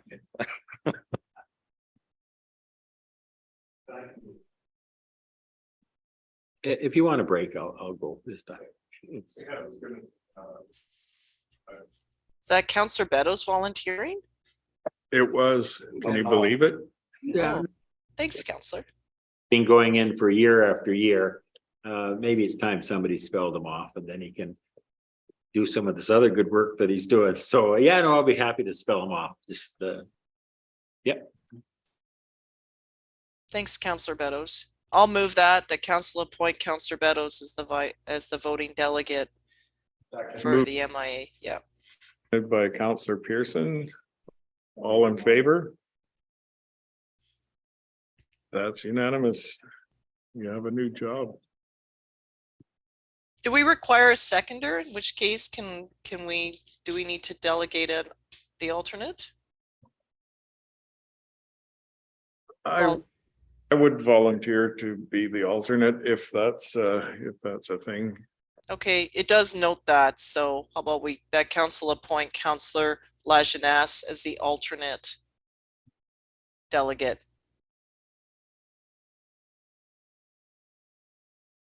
Okay, so we already voted on the previous motion, so do we, now what?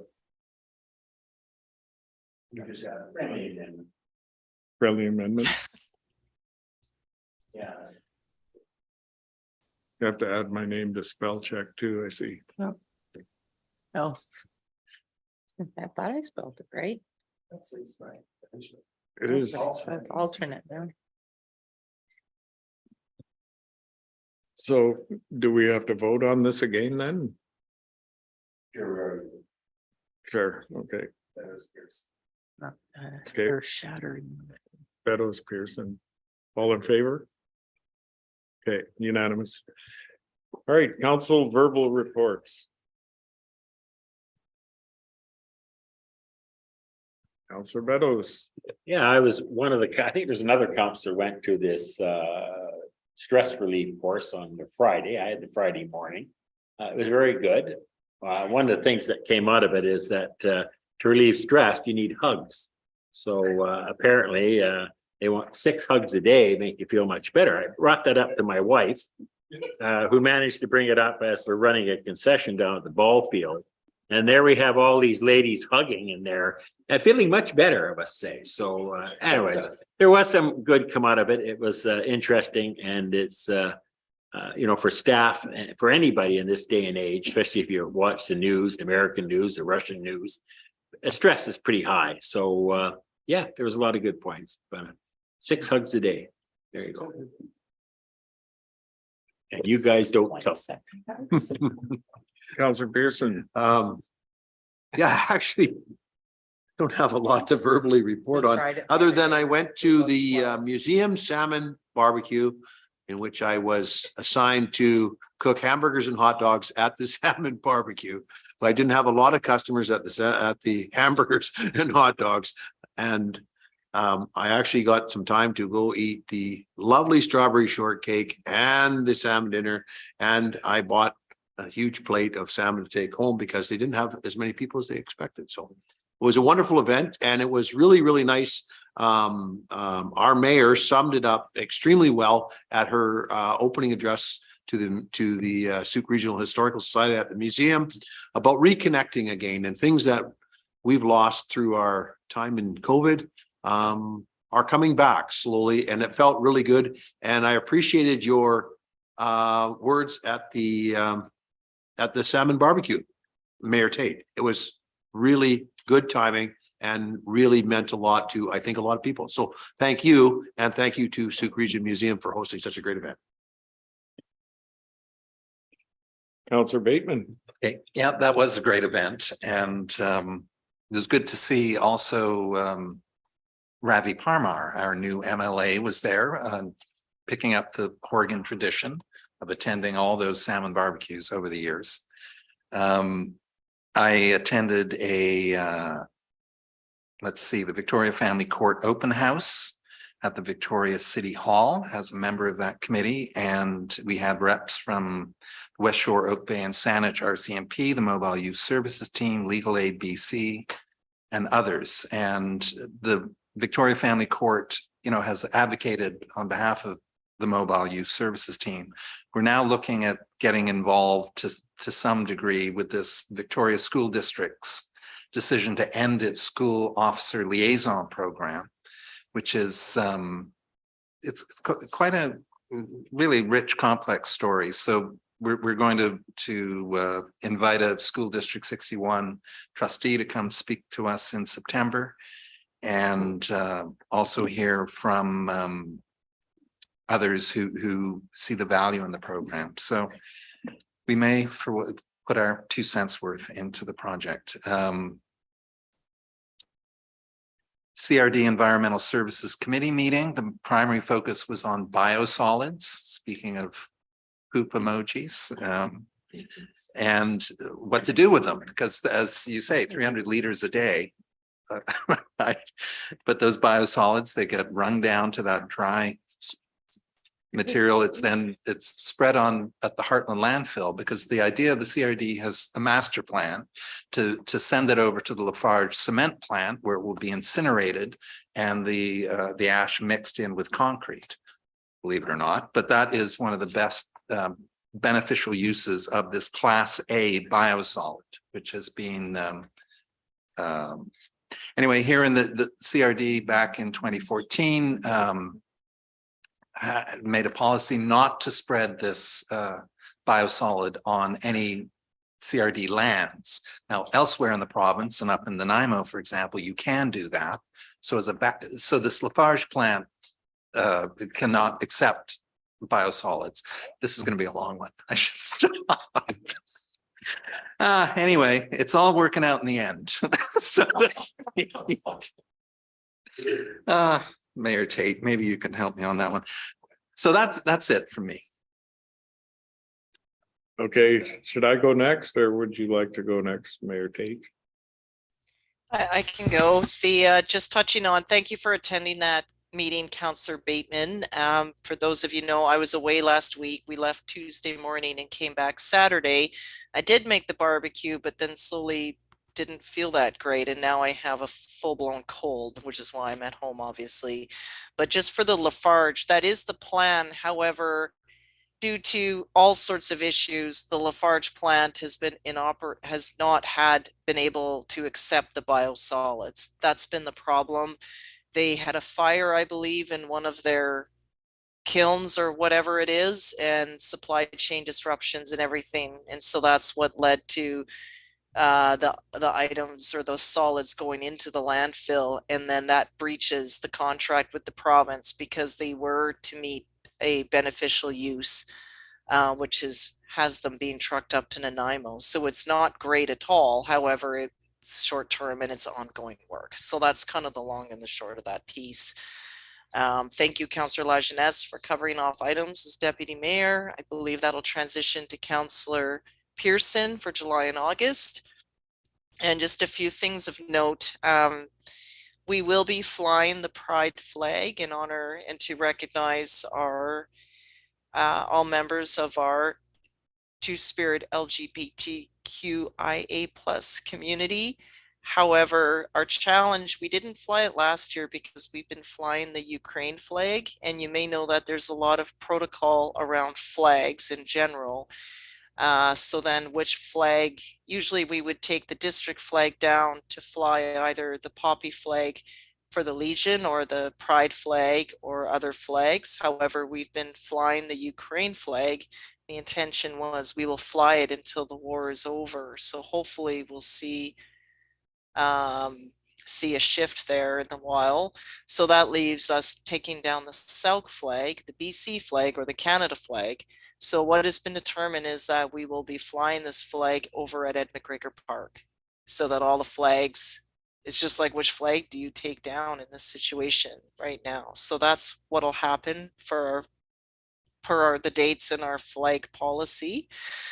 For Canada Day, members of council that are available have been asked to gather at the flats just after 11, so that the parade can be assembled and so forth. And we will be following the color party over to the stage where they have an 11:30 start. So for those of you available, please make your way to the flats for 11 o'clock. And also coming up on July the 9th is the actual Pride Parade in Victoria. So there has been an invitation to walk with the City of Victoria. You may already have received other invitations of different groups you can join. So something that you can consider. It's on Sunday, July the 9th. And then the same day in the afternoon at 2:30, our Philharmonic Fling will be playing in Ed McGregor Park. So there's two events on that day that I'm hoping you can either attend one or both or the other. And then I'll just leave it at that. There's a Regional Parks Committee meeting coming up this Wednesday that I'll attend remotely.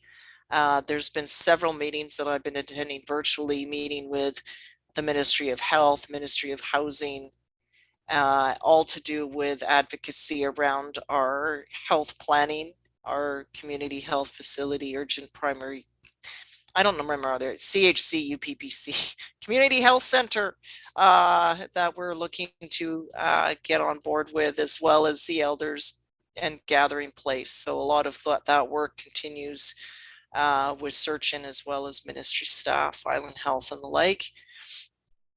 And I'm starting to lose my voice, so I'll just stop talking. Thank you. Okay, thanks for that. I don't have a lot to report this week, I guess. Last week, I attended this South Island Prosperity Partnership AGM. That was really good. All of the members were in attendance. Had to miss out on the watershed tour, which I was looking forward to. And let's see, where are we? I managed to get away camping for a few days last week, which is why I missed out on the hugs from Councillor Beddoes. I'm not too disappointed about that part, but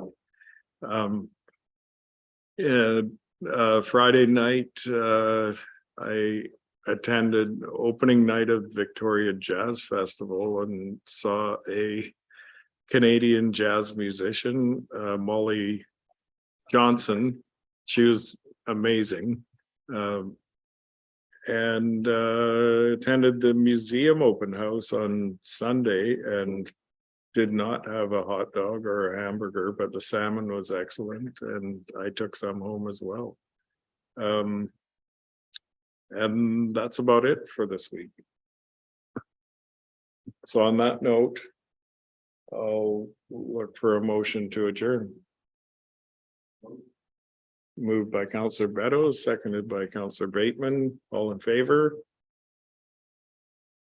That's unanimous.